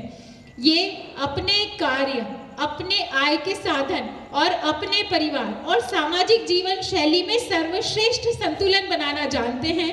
इसलिए भारत की परिवार व्यवस्था सर्वश्रेष्ठ है और यही इस भारत की सच्ची शक्ति है। और लगातार षड्यंत्र जो हो रहे हैं वो भारत की इस परिवार व्यवस्था को तोड़ने के लिए ही हो रहे हैं। इस परिवार व्यवस्था को हमें सुदृढ़ बनाना है। रामायण में जब मेघनाद की मृत्यु होती है तब सुलोचना रावण से प्रश्न पूछती है। रावण से वो पूछती है कि आप मुझे ये बताइए, बड़ी दुखी है वो, मंदोदरी और रावण दोनों खड़े हैं और सुलोचना प्रश्न पूछ रही है कि ऐसा क्या है कि क्या मेरे सतीत्व में कोई कमी थी कि आज मेरा पति मारा गया? ऐसा क्या हुआ जो मेरा पति मारा गया? मैं एक आग्रह करती हूँ कि मंदोदरी से वो बोलती है कि इसका सिर आप अपनी गोदी में रखिए और पैर रावण आप अपने तरफ रखिए। आप मुझे जवाब दीजिए कि ऐसा क्या हुआ, क्या मेरा सतीत्व में कोई कमी रह गई कि मेरा पति तो मारा गया लेकिन उर्मिला का पति आज जीवित है? बड़े दुख की बात है। क्या मेरी उपासना में कोई कमी रह गई, मेरे विचार में या मेरे तप में कोई कमी रह गई जो आज मैं ऐसा दिन देख रही हूँ? तब रावण ने कहा नहीं, तुम्हारी उपासना में तो सुलोचना बिल्कुल कमी नहीं है। कमी सिर्फ और सिर्फ इस बात की है कि जब मेघनाद ने इंद्र को जीता था तो मैंने इसका नाम इंद्रजीत रखा था। बड़े गर्व से मैंने इसका नाम इंद्रजीत रखा था कि इसने इंद्र को जीत लिया है। लेकिन जो लक्ष्मण है वो लक्ष्मण ने अपनी इंद्रियों को जीता था, इसलिए लक्ष्मण आज जीवित है और इंद्रजीत आज मारा गया। तो इसीलिए जो इंद्रियों को जीतेगा वो ही राम राज्य लेकर आएगा। जो दुर्व्यसनों के शिकार रहेंगे वो लोग राम राज्य कभी नहीं ला सकते हैं। ये हमें अपने परिवार में बैठकर सिखाने और समझाने की आवश्यकता है। दुर्व्यसनों की शिकार पीढ़ी कभी भी राम राज्य लाने में सफल नहीं हो पाएगी। ये एक परिवार ही व्यवस्थाओं में, प्रबोधनों में तय कर सकता है। ये परिवार में प्रबोधन की आवश्यकता है। समाज में धार्मिक आयोजनों में घर घर में होने की आवश्यकता तो है। बच्चों से परिवार को संवाद करने की आवश्यकता है। अपने निर्णय लेते समय आपकी निर्णय प्रक्रिया क्या है ये आपको अपने परिवार में बैठकर तय करना पड़ेगा। उन्हें सिखाना पड़ेगा कि किसी भी परिस्थिति में निर्णय कैसे लिए जाते हैं। ये चर्चाएं, ये निर्णय लेने के कार्य आप अपने परिवार में जब प्रबोधन करेंगे तो नई पीढ़ी का निर्माण होगा, नई पीढ़ी तैयार होगी। आज नई पीढ़ी सुकोमल नहीं, ऐसी निर्मित करनी है जो प्रत्येक चुनौतियों का सामना कर सके, क्योंकि कलयुग में 21वीं सदी के लिए हमें नई पीढ़ी को तैयार करना है। तो विभिन्न चुनौतियों का सामना करने के लिए हमें उन्हें अभी से निर्माण करना होगा। आप परिवारों में नित्य मंगल संवाद करें। हमारी वेद से विवेकानंद की यात्रा क्या है उन्हें पढ़ने के लिए दें, क्योंकि पढ़ने पर ही उन्हें ज्ञात होगा कि क्या सही है, क्या गलत है और हमें क्यों अपनी संस्कृति पर गर्व होना चाहिए। एक परिपाटी हम अपने यदि परिवार में चला सके, जैसे दीदी ने मुझे आज एक पुस्तक भेंट की, क्या हम अपनी युवा पीढ़ी को छोटी छोटी पुस्तकें पढ़ने के लिए दे सकते हैं जिससे वो अपनी संस्कृति के बारे में तर्कपूर्ण बात कर सके? क्या आप तार्किक तरीके से अपनी पीढ़ी को बता सकते हैं कि आप जो भी धार्मिक कार्य करते हैं उसके पीछे का आपका परिदृश्य या विचार क्या है, ये आप क्यों किए हुए हैं? क्योंकि बाहर जब लोग जाते हैं उन्हें छोटा सा भी तर्क रखते हैं तो वो आकर्षित हो जाते हैं, क्योंकि उनके पास उनकी बातों की काट करने के लिए तर्क नहीं होता। इसलिए आज बहुत आसान हो जाता है तर्कहीन पीढ़ी को बरगलाना, इसीलिए आसानी से कोई भी बरगला देता है। इसलिए आप ये उन्हें विश्वास दिलाइए कि ज्ञान के आधार पर ही इस युद्ध को हम सभी मिलकर जीत सकते हैं, क्योंकि ज्ञान ही हमारी सच्ची ताकत है।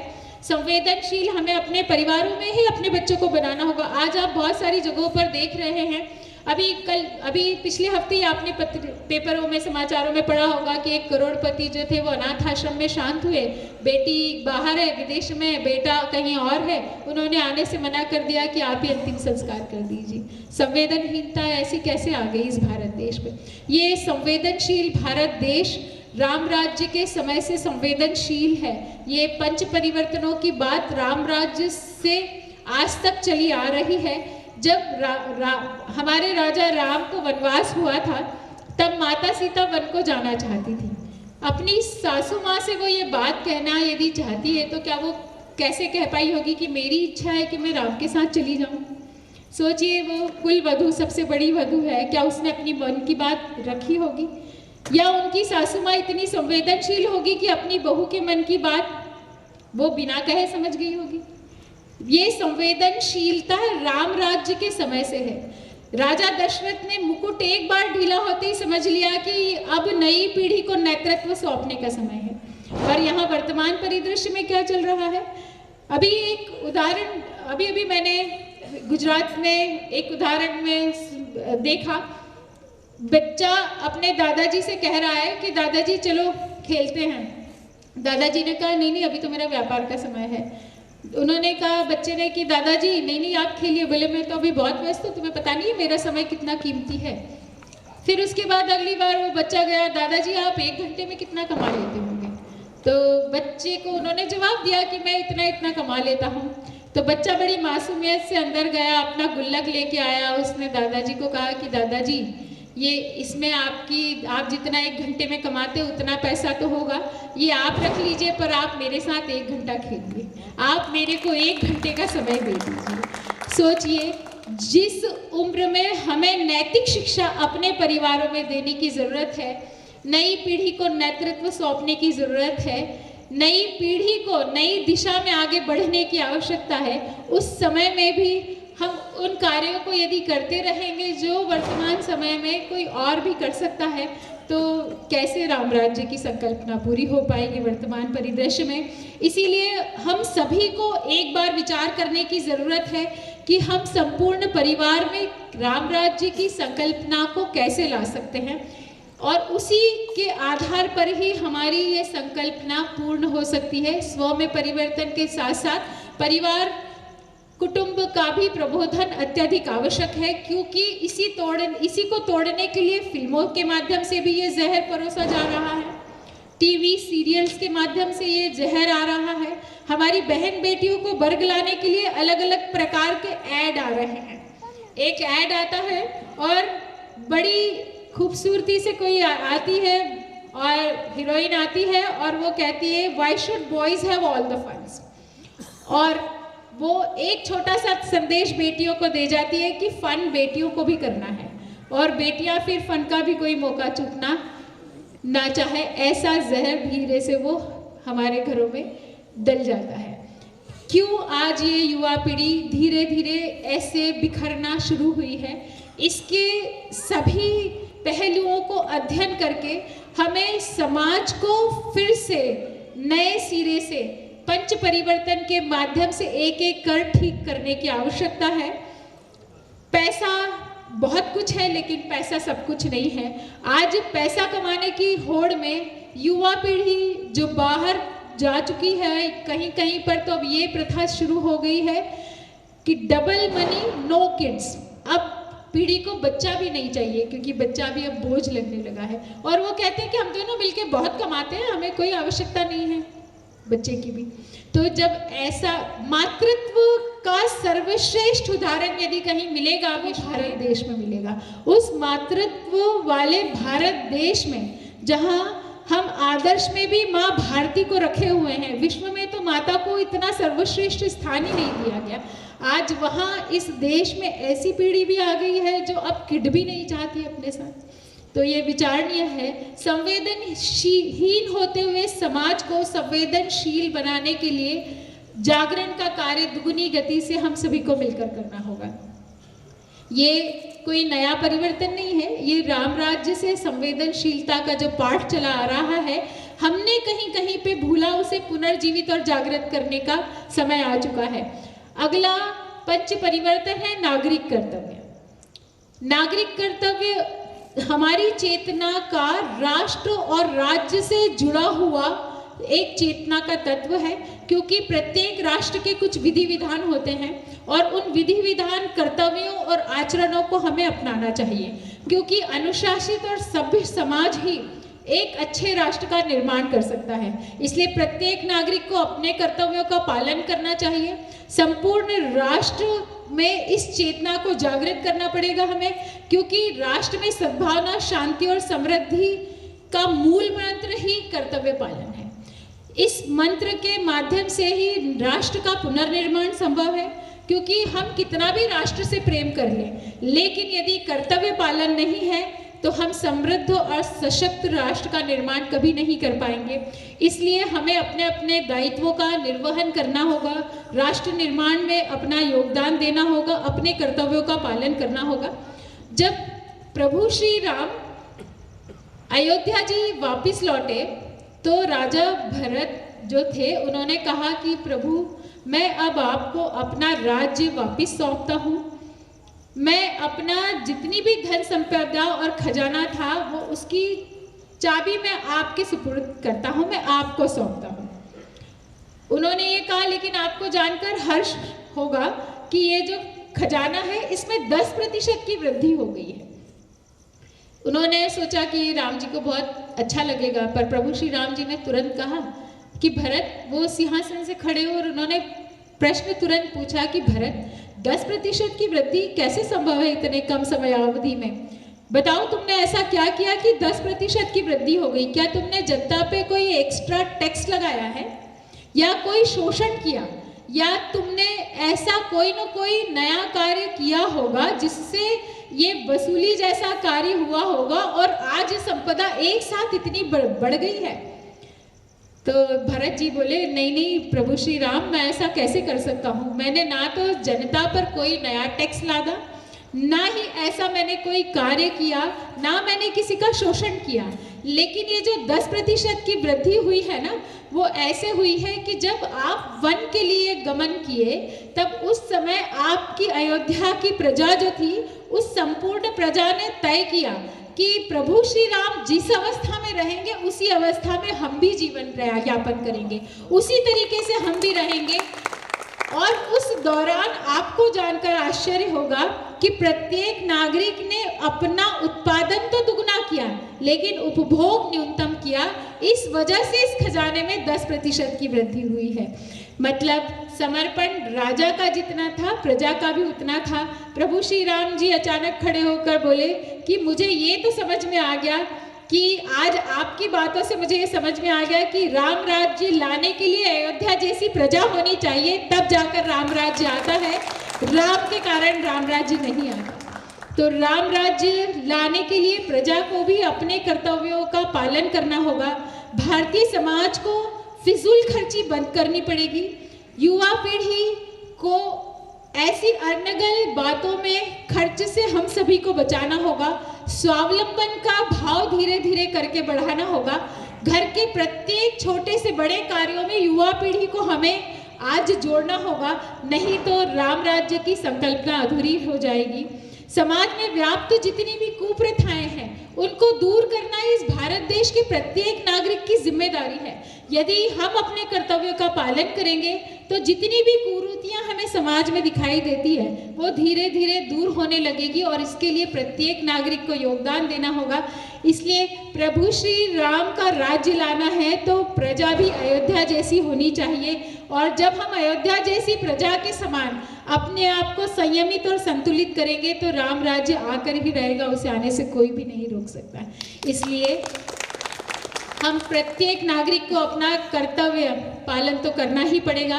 प्रभु श्री राम आज मंदिर में विराजमान हो गए हैं और केवल प्रतीक्षा कर रहे हैं कि मेरे नागरिक जो हैं अपने अपने कर्तव्यों का पालन कर सके, तो मैं भी राम राज्य देख लूँगा। आज भारत में फिर से राम राज्य की संकल्पना पूरी होती मुझे शीघ्र ही दिखाई देगी। इसलिए ये पंच परिवर्तन में कुटुंब प्रबोधन सर्वाधिक आवश्यक है, नागरिक कर्तव्यों का पालन अति आवश्यक है, क्योंकि समृद्ध राष्ट्र की नींव यहीं से प्रारंभ होगी। इसलिए हम सभी को चिंतन मनन और मंथन के साथ साथ इस पर क्रियान्वयन भी करना होगा। अगला सोपान है व्यक्ति की चेतना का एक अगला स्वरूप जो कि संपूर्ण समाज से जुड़ा हुआ है, और वो है एकात्मता के सूत्र में समाज को बांधना। आज सभी मनुष्य एक दूसरे से कोई ना कोई भिन्नता रखते हैं, और भारत तो विविधताओं से भरा हुआ देश है। यहाँ कोस कोस में वाणी बदले, है ना, ये हम सभी जानते हैं। प्रत्येक 1 किलोमीटर पे जाके खान पान रहन सहन वाणी और पहनावा बदल जाता है। ऐसी विषमताओं से भरे देश में केवल और केवल समरसता के माध्यम से हम सब आपस में एक सूत्र में बंध सकते हैं। इसलिए हम सभी को एकात्मता के सूत्र में बंधना होगा। वर्ग जाति और समुदाय में हम बटे हुए हैं, लेकिन अब जब तक हम एकात्म नहीं होंगे तब तक इस भारत देश में बड़ा परिवर्तन संभव नहीं है। आज हम अन्य के प्रति प्रेम, आत्मीयता, पूर्ण व्यवहार और इस सबको जब तक पालन नहीं करेंगे, ये भारत देश का नव निर्माण संभव ही नहीं है। मंदिर, पानी और शमशान के संबंध में यदि हमारे भेदभाव है तो इसे हमें तुरंत खत्म करना पड़ेगा, क्योंकि जब तक ये खत्म नहीं होंगे तब तक एकात्मता के सूत्र में बंध पाना बिल्कुल भी संभव नहीं है। क्योंकि प्रभु श्री राम ने तो निषाद राज को भी गले लगाया, प्रभु श्री राम ने तो माता शबरी को भी मान बढ़ाया, उनके झूठे बेर ग्रहण किए।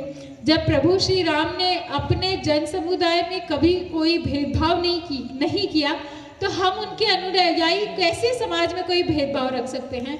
जात पात के नाम से भेदभाव, पानी, शमशान, मंदिरों में इसका प्रवेश होगा, इसका प्रवेश नहीं होगा, ये तय करने वाले हम कौन हो सकते हैं। इन पर तो भारत देश के नागरिकों का अधिकार है। भारत की सनातन संस्कृति का पालन करने वाले प्रत्येक व्यक्ति का अधिकार है।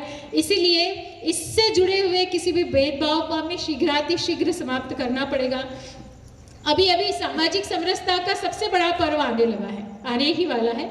सामाजिक समरसता का सबसे बड़ा पर्व है होली, जहाँ सारे भेद मिटाकर भारत का जनमानस मिलजुल कर इस त्योहार को मनाता है। लेकिन कहते हैं ना कि राम राज्य क्यों नहीं आ सका, तो राम राज्य ना आ पाने के केवल 2 कारण हैं। एक मंथरा, जिसका बिना वजह, जिसे कोई लेना देना नहीं राज्य से, लेकिन मन में राम राज्य ना आने देना की बात है, लेकिन उसका विचार वो क्रियान्वित कर सकती है क्या? नहीं, है ना। उसके विचार का क्रियान्वयन करने के लिए उसको किसकी आवश्यकता है? कैकेयी की। तो समाज में प्रत्येक मंथरा किसको ढूंढ रही होगी? कैकेयी को ढूंढ रही होगी। और हमें अपने घरों में और आसपास ऐसी जितनी भी जगह है जहां से राम राज्य को लाया जा सकता है, वहां ऐसी परिस्थितियों को जन्म देने वाली कैकेयी और मंथरा को अभी से तलाशना होगा।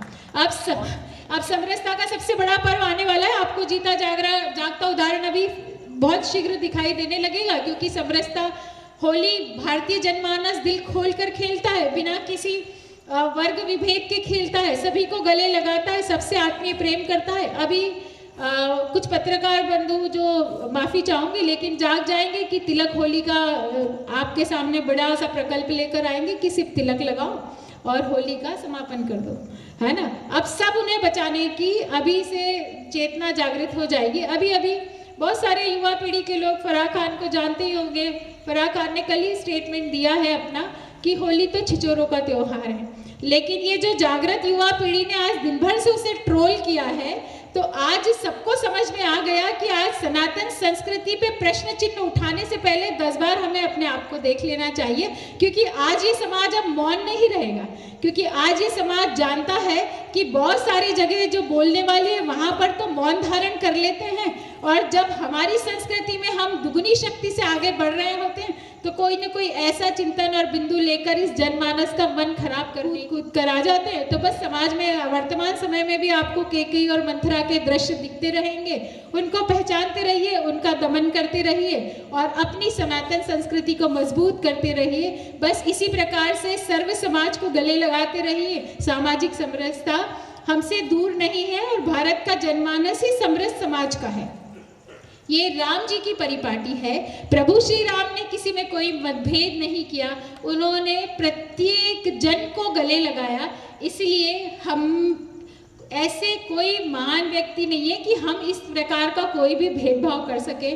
आज समाज में आपको ऐसे बहुत सारे उदाहरण दिखाई दे रहे होंगे जहाँ समरसता के भाव से लोग आज काम कर रहे हैं। अभी अभी एक ठाकुर परिवार के यहाँ अपनी बिटिया का विवाह था, उनके साथ काम करने वाला कर्मचारी जो था उसने कहा कि ठाकुर साहब मेरे यहाँ बिटिया का विवाह होने वाला है पर मेरी व्यवस्था नहीं है, मैं क्या करूं, मुझे कुछ समझ में नहीं आ रहा था। तो बड़े दबे कुचले मन से बहुत झिझकते हुए आखिर मैंने सोचा कि मैं आपसे चर्चा कर ही लेता हूं। तो ठाकुर साहब ने तुरंत कहा कि देखो तुम्हें चिंता करने की कोई आवश्यकता नहीं है, मेरी बिटिया का भी ब्याह हो ही रहा है, तो एक काम करो हम 2 बिटियाओं का ब्याह एक ही उसमें कर लेंगे, तो तुम अपनी बिटिया का ब्याह भी मेरे साथ मेरे परिवार में आकर करो। और इस प्रकार समाज में एक आदर्श उदाहरण विवाह का संपन्न हुआ। तो ये जो समरसता का भाव है छोटे छोटे कृत्यों से आने वाला है। हमें किसी में भी भेदभाव ना करते हुए सर्वजन को गले लगाना है, सर्वजन के सुख की कामना करनी है, तभी ये भेदभाव समाज होगा। इसलिए पंच परिवर्तन का चतुर्थ सोपान है सामाजिक समरसता। और अब चेतना का वैश्विक स्तर हम देखते हैं कि राम राज्य में परिवार, स्वयं परिवार, समाज, राष्ट्र के बाद जो अंतिम चेतना का स्तर है वो विश्वव्यापी है। इसलिए राम वैश्विक पुरुष हैं, इनके जीवन चरित्र ने संपूर्ण विश्व को दिशा दिखाई है। पर्यावरण संरक्षण का भाव इस भारत देश की परिपाटी रहा है। हमारा कोई ऐसा युग नहीं है कि बस आज हम पर्यावरण की चिंता कर रहे हैं, युगों युगों से हम पर्यावरण के प्रति संवेदनशील रहे हैं। कोई आए और हमें सिखाए। मान लो कोई ऐसी, अभी आप ग्रेटा थनबर्ग जैसी कोई एक बालिका आ जाती है, वो बाद में ब्रांड एम्बेसडर बन जाती है पर्यावरण के लिए। जब उसके देश स्वीडन में स्वयं आग लग जाती है तब वो मौन धारण करती हैं, लेकिन जब भारत देश पे उंगली उठाने की बारी हो तो अपना टूल किट पूरा लेकर सोशल मीडिया पे तैयार हो जाती है। तो ऐसे लोगों को प्रत्युत्तर हमें अपने व्यवहार और कृतित्व के उदाहरणों से देना पड़ेगा, क्योंकि पर्यावरण के प्रति संवेदनशीलता हमारा वास्तविक स्वभाव है, हमारा मूल स्वभाव है। मनुष्य की चेतना का अगला स्तर वैश्विक स्तर पे जो छूता है वो है पर्यावरण के प्रति संवेदनशीलता। हम पर्यावरण प्रेमी हैं, हम पर्यावरण के प्रति जितना संवेदनशील पहले थे उतना ही आज भी होने का प्रयास करें। अपने उपभोग के लिए शोषण, धरा का अत्यधिक शोषण, वृक्षों की कटाई, इस सब को बिल्कुल भी ना करें, क्योंकि पर्यावरण बचाना संपूर्ण चराचर जगत को बचाने के जैसा है। हमारा यह कार्य समुदाय, लिंग और राष्ट्र की सीमाओं से परे उठकर मानव मात्र का स्वभाव है। ये कोई सेवा प्रसिद्धि के लिए नहीं है, ये हमारा मौलिक उत्तरदायित्व है। हम प्रकृति के प्रति अपने संतानों जैसी चिंता करें। हम कहते हैं ना, एक पेड़ 100 पुत्रों के समान है। तो 100 पुत्र, एक पेड़ यदि आप लगाते हैं तो वो 100 पुत्र के समान है, तो आपके 100 पुत्र बड़े होंगे। इसलिए आप वृक्षों की चिंता करें, पर्यावरण की चिंता करें और संपूर्ण पर्यावरण के प्रति आत्मीय दृष्टि आप रखें, क्योंकि प्रभु श्री राम स्वयं पर्यावरण के प्रति अत्यधिक संवेदनशील थे। प्रभु श्री राम चाहते तो एक बाण से समुद्र को सुखा सकते थे। रामेश्वरम में प्रभु श्री राम ने पूजन किया, अर्चन किया और वहाँ यदि समुद्र में जाने के लिए उन्होंने वानरों की सेना के माध्यम से राम सेतु बंधन का कार्य किया। उसमें गिलहरी ने भी अपना योगदान दिया। जितने मानव वहाँ उपस्थित थे, उसके अलावा नल, नील और वानर प्रजाति, इसके साथ साथ गिलहरी के योगदान से उन्होंने इस सेतु का निर्माण किया। वो चाहते तो सुखा सकते थे, समुद्र से प्रार्थना कर सकते थे, समुद्र उन्हें मार्ग भी प्रदान कर सकता था, किंतु उन्होंने पर्यावरण की संपूर्ण चिंता की, उन्होंने संवेदनशीलता दिखाई और वहाँ पे सेतु बंधन में प्रत्येक का उपयोग किया। आज हम सभी गर्व से कहते हैं कि हम तो 5G का उपयोग करते हैं, हम 4G की पीढ़ी 4G वाले हैं, हम 5G का उपयोग करते हैं, लेकिन हमारे प्रभु श्री राम 5 ज का मंत्र लेकर साथ चले थे। उन्होंने जन का सहयोग लिया, जल की चिंता की, जंगल की चिंता की, जमीन की चिंता की, जानवरों की भी चिंता की और इन सभी से अथाह और अपार प्रेम किया। इसलिए राम जी 5 ज के मंत्र के धारण करता थे। ये हमें 5G से आज की सुविधा से आज मिल नहीं सकता, इसलिए हमें अथाह प्रेम करना पड़ेगा। अपने इन 5 तत्वों से, इन 5 प्रकार के ज से इनकी सबकी चिंता करनी पड़ेगी, तब ये राम राज्य की संकल्पना साकार हो पाएगी।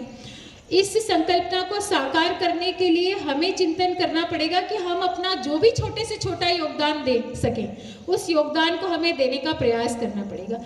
जैसे कि घर में रहने वाले लोग हों चाहे बाहर रहने वाले लोग हों, क्या हम एक छोटा सा संकल्प धारण कर सकते हैं कि हम सिंगल यूज प्लास्टिक का प्रयोग नहीं करेंगे?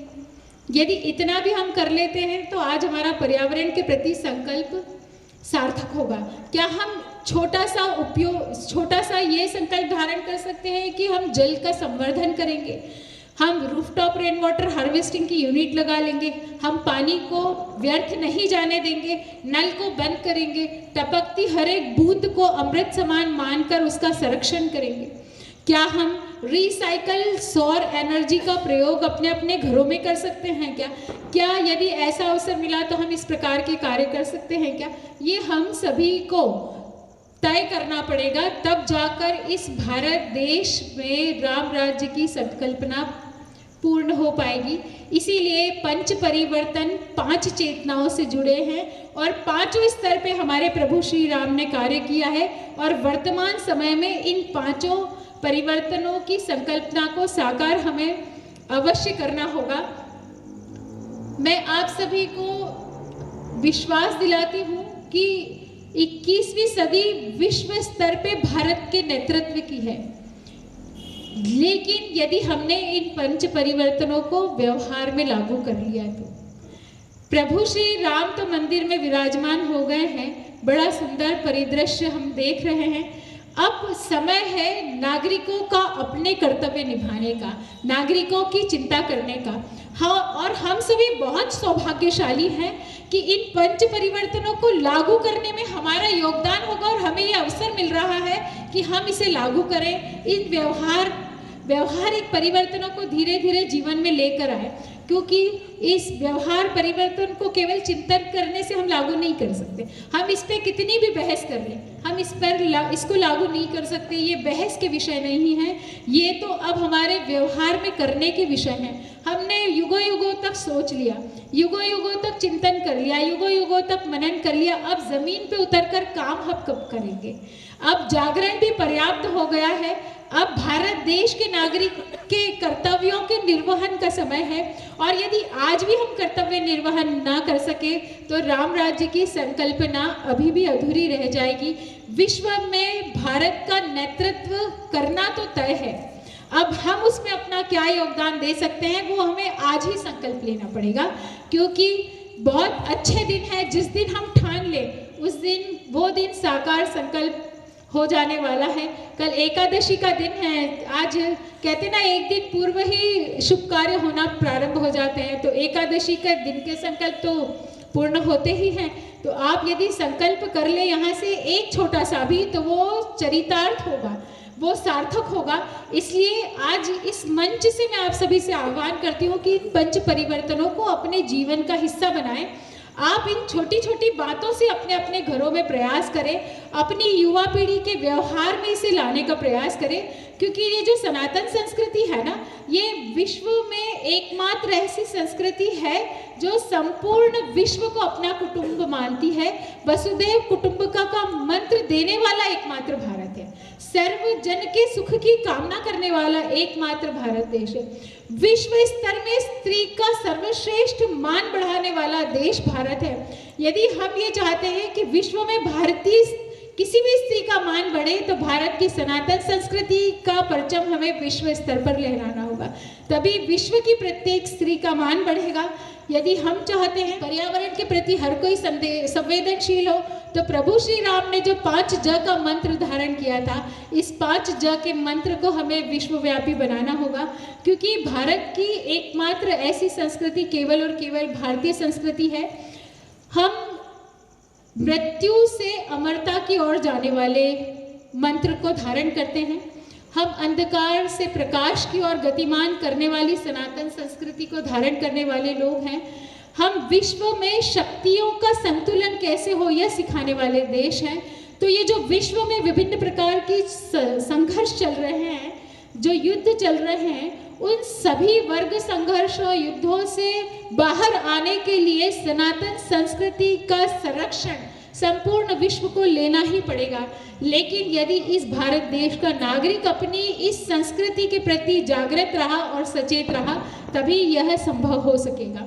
जब प्रभु श्री राम ने भरत जी से कहा कि प्रजा अयोध्या जैसी हो तो राम राजा का राज्य स्थापित हो पाता है, तभी भरत जी ने तुरंत राम जी को कहा कि प्रभु, मैं एक ही बात कहना चाहता हूँ कि आपने बिल्कुल सही कहा, लेकिन प्रजा तो दशरथ जी के समय पर भी यही थी, फिर राम राज्य में ये तपस्वी कैसे हो गई प्रजा।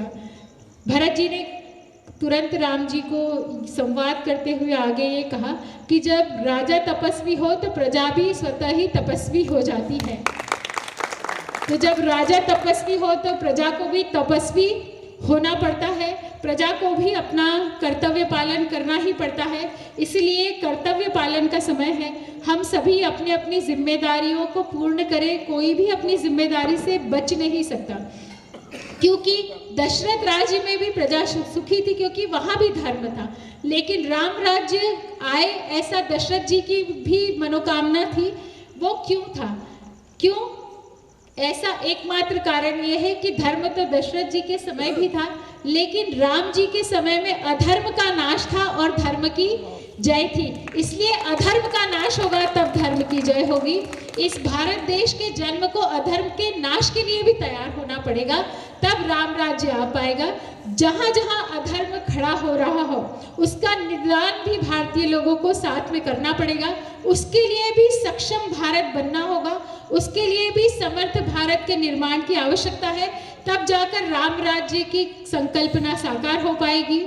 राम राज्य एक ऐसी संकल्पना है जहाँ धर्म की जय है और अधर्म का नाश भी है। राम राज्य में प्राणियों में सद्भावना है, तभी विश्व का कल्याण है। इसलिए यदि हम चाहते हैं कि संपूर्ण विश्व का कल्याण हो, उसके लिए हमें राम राज्य की संकल्पना को साकार करना होगा। हम चाहते हैं कि संपूर्ण विश्व में राम राज्य आए, संपूर्ण विश्व सुख शांति प्रेम मंगल की कामना करे, तो उसके लिए राम राज्य हमें लाना पड़ेगा। और ये जो राम राज्य है वो पंच परिवर्तनों के माध्यम से ही आ सकता है। इसीलिए कुछ ना कुछ संकल्प तो मन में आज धारण करके ही आप जाएं। इन पंच परिवर्तनों को आप व्यवहारिक रूप से धारण करें, छोटे छोटे प्रयासों से धारण करें। अपनी युवा पीढ़ी के निर्माण पर संपूर्ण नजर रखें, केवल विद्यालयों के भरोसे ना रहें, क्योंकि विद्यालयों की पुस्तकों में आज भी कुछ ऐसा इतिहास लिखा है जो वो आंखें मूंद कर भरोसा कर रहे हैं। यदि युवा पीढ़ी को आपने तर्कपूर्ण नहीं बनाया, तो पुस्तकों में तो लिखा हुआ है कि वास्को डी गामा ने भारत की खोज की, तो युवा पीढ़ी ऐसे ही मान लेगी कि बस भारत की खोज किसने की? वास्को डी गामा ने की। लेकिन वास्को डी गामा ने भारत की खोज की क्या? उसने भारत देश की धरती पर इतना विलासितापूर्ण जीवन, इतना विकसित जीवन जीते हुए पहली बार देखा। तो गलत तर्कों को भी हमारी युवा पीढ़ी स्वीकार कर लेगी। अभी जागृत जनमानस का उदाहरण क्या होता है, एक युवा पीढ़ी से आप सीखिए। एक 12वीं के छात्र ने एनसीईआरटी की एक पुस्तक पे, 12वीं की इतिहास की पुस्तक पे एक याचिका दायर की, और वो याचिका में क्या था कि औरंगजेब ने मंदिरों का पुनर्निर्माण करने के लिए सहयोग किया। उस बालक ने अपनी याचिका में ये पूछा कि ये तथ्य कहाँ से लिया गया है, मुझे इसकी संपूर्ण जानकारी दें। और एनसीईआरटी को ये बोलना पड़ा, ये लिखित में बताना पड़ा कि ऐसा कोई भी तथ्य हमारे पास नहीं है, हम ये कहाँ से ले आए, ये हमारे पास वो ऐसा कोई भी डेटा प्रस्तुत नहीं कर सके। तो जब जनमानस जागृत रहता है तब जाकर किताबों की में लिखे हुए गलत इतिहास को भी हम ठीक कर लेते हैं।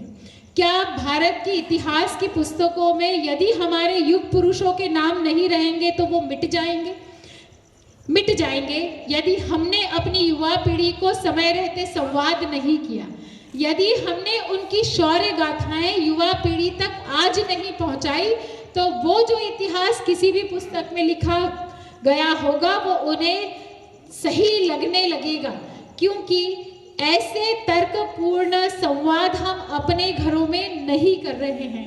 तो जो वैश्विक चुनौतियां हैं उसकी चर्चा भी हमें अपने घरों में रहने वाली माताओं बहनों से भी करनी अति आवश्यक है, क्योंकि युवा पीढ़ी का निर्माण उनके हाथों से हो रहा है। वो युवा पीढ़ी का निर्माण जो है वो जब माताओं बहनों के हाथों से हो रहा है तो उन्हें हर चुनौती से अवगत कराकर उससे कैसे बचना, 21वीं सदी का श्रृंगार क्या होगा, ये हमें आज से प्रेरणा देनी पड़ेगी। अन्यथा अभी एक कक्षा में विद्यार्थियों से जब पूछा जा रहा था कि बेटा तुम्हारी माँ क्या बनाती है, सब बच्चे बना रहे थे मेरी माँ ये बनाती है, मेरी माताजी ये बनाती है, मेरी माताजी ये बनाती है। एक बच्चा खड़ा हुआ और उसने कहा कि मेरी माताजी तो रील बनाती है और बहुत अच्छी बनाती है। तो यही पीढ़ी यही देखती रहेगी और ऐसे ही जवाब देती रहेगी। तो ऐसी निर्माण होने वाली पीढ़ियों को गढ़ने के लिए अति आवश्यक है कि तर्कपूर्ण पीढ़ी का हम निर्माण करते रहें। 21वीं सदी तो तय है कि भारत की है, लोग कहते हैं दूसरे देशों के लोग कहते हैं कि एशिया की है, पर हम तो ये जानते हैं कि 21वीं सदी एशिया की नहीं, 21वीं सदी इस भारत देश की है, क्योंकि भारत देश कर्तव्य पथ पे चल पड़ा है। नई पीढ़ी का निर्माण यदि सही हाथों से ऐसे ही होता रहा तो प्रत्येक वो व्यक्ति जो सनातन संस्कृति को चोट पहुंचाने का मन बनाकर रखा हुआ है उसको तत्काल प्रत्युत्तर देने में ये पीढ़ी बिल्कुल भी डरने वाली नहीं है। 1925 में भारत देश में 2 संस्थाएं आई थी। 2 संस्थाओं में एक संस्था थी कम्युनिस्ट पार्टी और दूसरी संस्था थी राष्ट्रीय स्वयंसेवक संघ। तो 1925 में राष्ट्रीय स्वयंसेवक संघ की स्थापना हुई। इस वर्ष में शताब्दी वर्ष राष्ट्रीय स्वयंसेवक संघ का चल रहा है और ये एक वटवृक्ष के समान संस्कृति फल फूल गई है राष्ट्रीय स्वयंसेवक संघ। और वहीं दूसरी कम्युनिस्ट पार्टी या वामपंथी विचार अंतिम सांसें भारत देश में गिन रहा है। तो अंतिम सांसें गिनते हुए वामपंथ के विचारों को इस देश से बाहर करने का सबसे सही समय आ गया है और ये आप और हम सब मिलकर कर सकते हैं, क्योंकि वटवृक्ष के समान सनातन संस्कृति को अपना मूल मानकर राष्ट्रीय स्वयंसेवक संघ जैसी संस्थाएं कार्य कर रही है। वो इस देश से आह्वान कर रही है कि पंच परिवर्तनों को लागू किया जाए और ये पंच परिवर्तन ही नए भारत की नींव रखने वाले हैं। तो नए भारत के निर्माण की बेला है, हम सभी अपना अपना सहयोग दें। वामपंथ के विचार आपके घरों में प्रवेश तो कर गए होंगे। आप छोटा सा टेस्ट अपने अपने बच्चों पे लगाइएगा। जब बच्चा ये कहे कि मेरा जीवन है, मैं जो चाहे वो करूं, है ना, मैं जैसे चाहूं वैसे कपड़े पहनूं, तब उन्हें ये बताने का समय आ गया है कि तुम इस भारत देश की धरोहर हो, तुम इस भारत देश का भविष्य हो। यहाँ छोटे से छोटा काम भी समर्पण भाव से किया जाता है। इस मातृभूमि ने तुम्हें अपना सर्वस्व दिया है, तब जाकर तुम्हारा ये जीवन यहाँ पर फल फूल रहा है। तुम इनके संसाधनों का उपयोग कर रहे हो। यहाँ तो छोटी सी ट्रेन के एक ग्लास पे भी लिखा रहता है कि ये सार्वजनिक संपत्ति, इसे कोई नुकसान ना पहुँचाए। तो तुम तो इस देश का एक भविष्य हो, एक जीवन हो। तुम्हें हम कैसे इस तरीके से छोड़ सकते हैं? हम कैसे तुम्हारे मन में ये विचार पलने दे सकते हैं? इस तरीके से जब हम अपनी युवा पीढ़ी का प्रशिक्षण और टेस्टिंग करते रहेंगे, तब इन वामपंथ के विचारों को इस देश से बाहर भगाने की शुरुआत हो चुकी होगी। पंच परिवर्तनों को लागू करके ही भविष्य का भारत गढ़ा जा सकेगा, और भविष्य का भारत आपके और हमारे कर कमलों से गढ़ा जाने वाला है, किसी और के माध्यम से नहीं गढ़ा जाने वाला है। क्योंकि मनुष्य ही जब राष्ट्र संपदा बन जाते हैं, तब जापान जैसी प्रगति करते हैं। विनाशकारी परमाणु बम भी उस देश का विकास नहीं रोक सकते। जापान जैसे देश के पास कोई अथाह संपदा नहीं है, वहाँ के नागरिक उस देश की शक्ति बन गए। तो हम भारत देश के नागरिक हैं, हम इस देश की सच्ची संपदा हैं। इन पंच परिवर्तनों के कर्तव्य पथ पर जब हम चलेंगे, तो राम जी का जीवन संपूर्ण एक उदाहरण है कि इस भारत देश में जो उन्होंने जीवन जिया, वो जीवन हम सभी जीने के लिए तैयार हैं। माँ भारती हम सभी का मार्ग प्रशस्त करेगी, क्योंकि अच्छे मन और अच्छे भाव से चलने वाले लोगों के साथ ईश्वरीय शक्ति होती है। तो आप ईश्वरीय शक्ति को धारण किए हुए लोग हैं, आप अपने अपने कर्तव्य पथ पर चलें। समय बहुत हो गया है। मैं आप सभी से, चूँकि विषय भी बड़ा और पर्याप्त था, वर्तमान परिदृश्य में संक्षिप्त रूप में मैं इस विषय को आप सभी के सामने रख पाई हूँ। आयोजन समिति को बहुत बहुत हृदय से धन्यवाद देती हूँ, जो इतना सुंदर परिसर, इतनी सुंदर व्यवस्था और चिंतनशील और प्रखर बुद्धि के लोग यहाँ पर उपस्थित हैं, जो आज इन्होंने धैर्यपूर्वक मुझे इतनी देर तक सुना।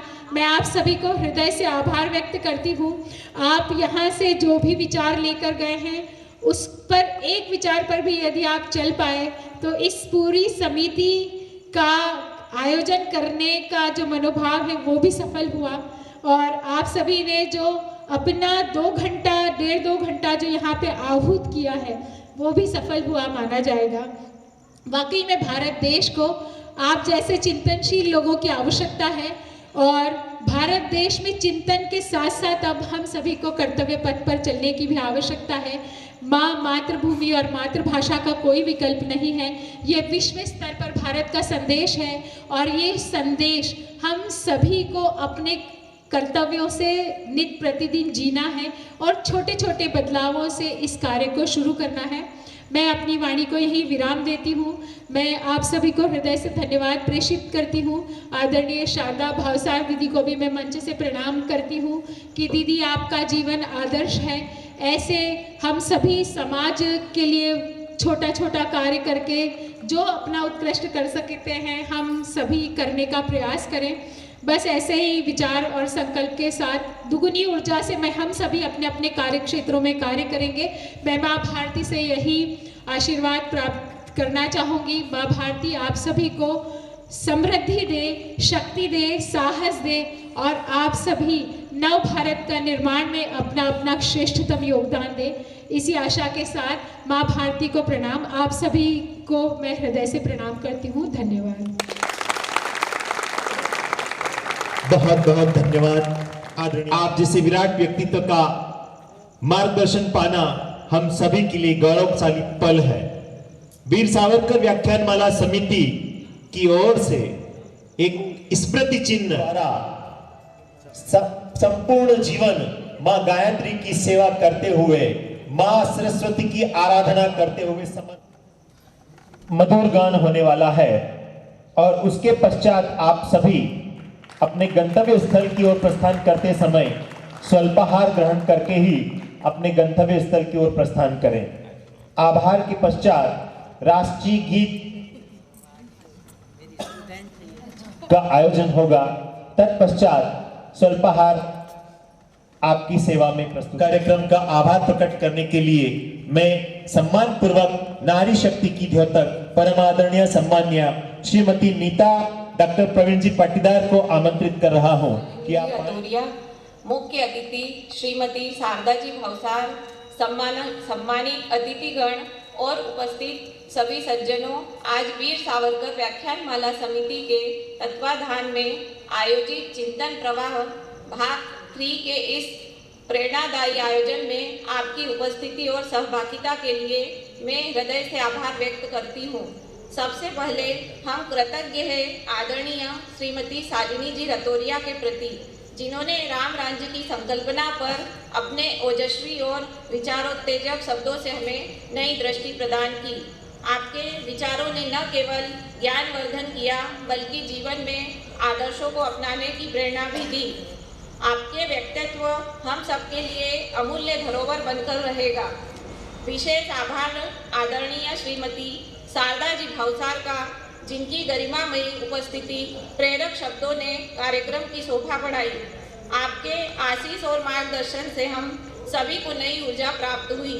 साथ ही मंचासीन अतिथियों, आयोजन समिति के सभी सदस्यों, तकनीकी टीम, स्वयंसेवकों और आप सभी श्रोताओं का भी मैं हृदय से धन्यवाद करती हूँ, जिनके सहयोग और समर्थन से यह कार्यक्रम सफल हुआ है।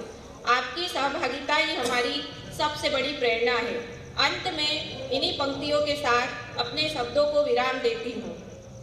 शब्दों की यह यात्रा समाप्त नहीं होती, शब्दों की यह यात्रा समाप्त नहीं होती, विचारों की यह चिंगारी अब क्रांति में बदलती, विचारों की यह चिंगारी अब क्रांति में बदलती।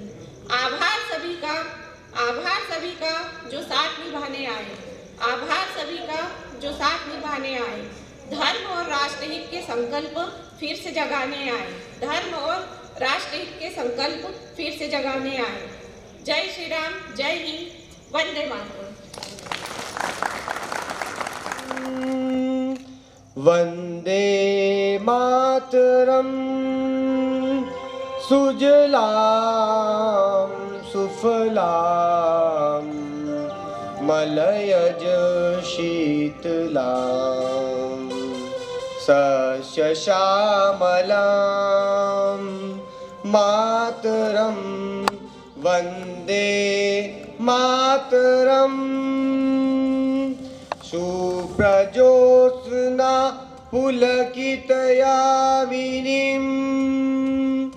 फुल्लकुसुमित द्रुमदलशोभिनीं सुहासिनीं सुमधुरभाषिणीं कराले कोटि कोटि भुजेन्द्रत खर करवाले के बोले माँ तुम्ही दलवारिणीं मातरम। वंदे मातरम। तुम्ही विद्या तुम्ही धर्म तुम्हारी प्रतिमा गढ़ी मंदिरे मंदिरे। वंदे मातरम। त्वहि दुर्गा दश प्रहर धारिणी कमला कमल दल विहारिणी वाणी विद्यादायिनी। नमामि त्वां नमामि कमलां अमलां अतुलां सुजलां सुफलां मातरं। वंदे मातरं। श्यामलां सरलां सुष्मितां भूषितां धरणीं भरणीं मातरं। वंदे मातरं। वंदे वंदे वंदे। जय हिंद।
चलो यहाँ देख लो सामने,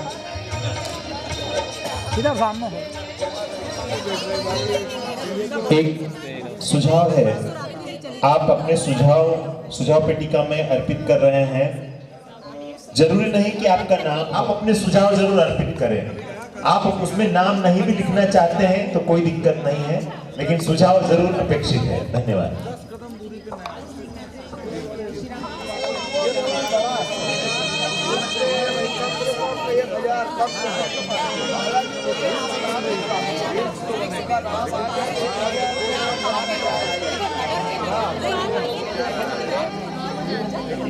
कि आप यथाशीघ्र मंच पर आ जाएं। मंच के समीप एक ग्रुप फोटो के लिए आप सभी कृपया, जहां पर भी आप सेवा दे रहे हैं,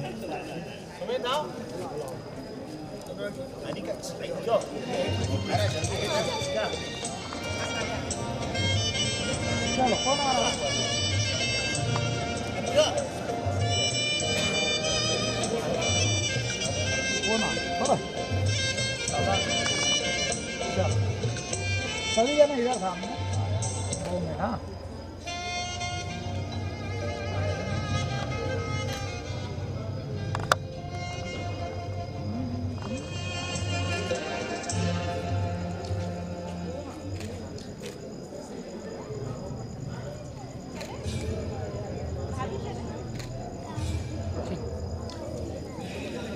आप सभी को बहुत बहुत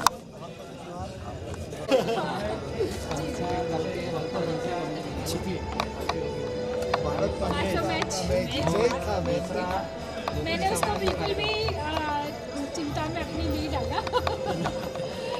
हम लोगों को थोड़ा सा ऐसा पूरे 500 पॉइंट बहुत पूरे व्याख्यान में ऐसा लगा कि कभी ऐसा लगता तलवार भाले उड़ाने तब लगे रॉकेट में बिठा दिया।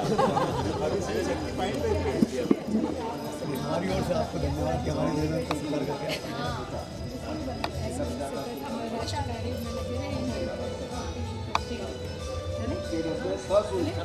सबसे अनुमति चाहूँगी।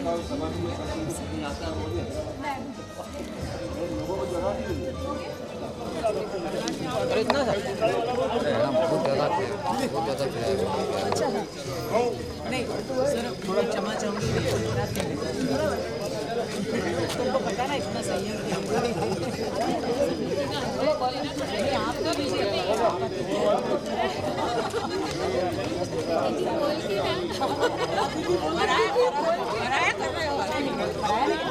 आज के लिए विशिष्ट हो।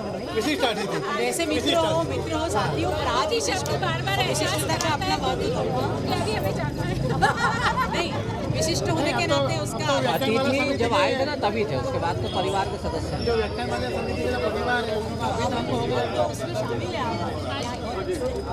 आज उपस्थिति में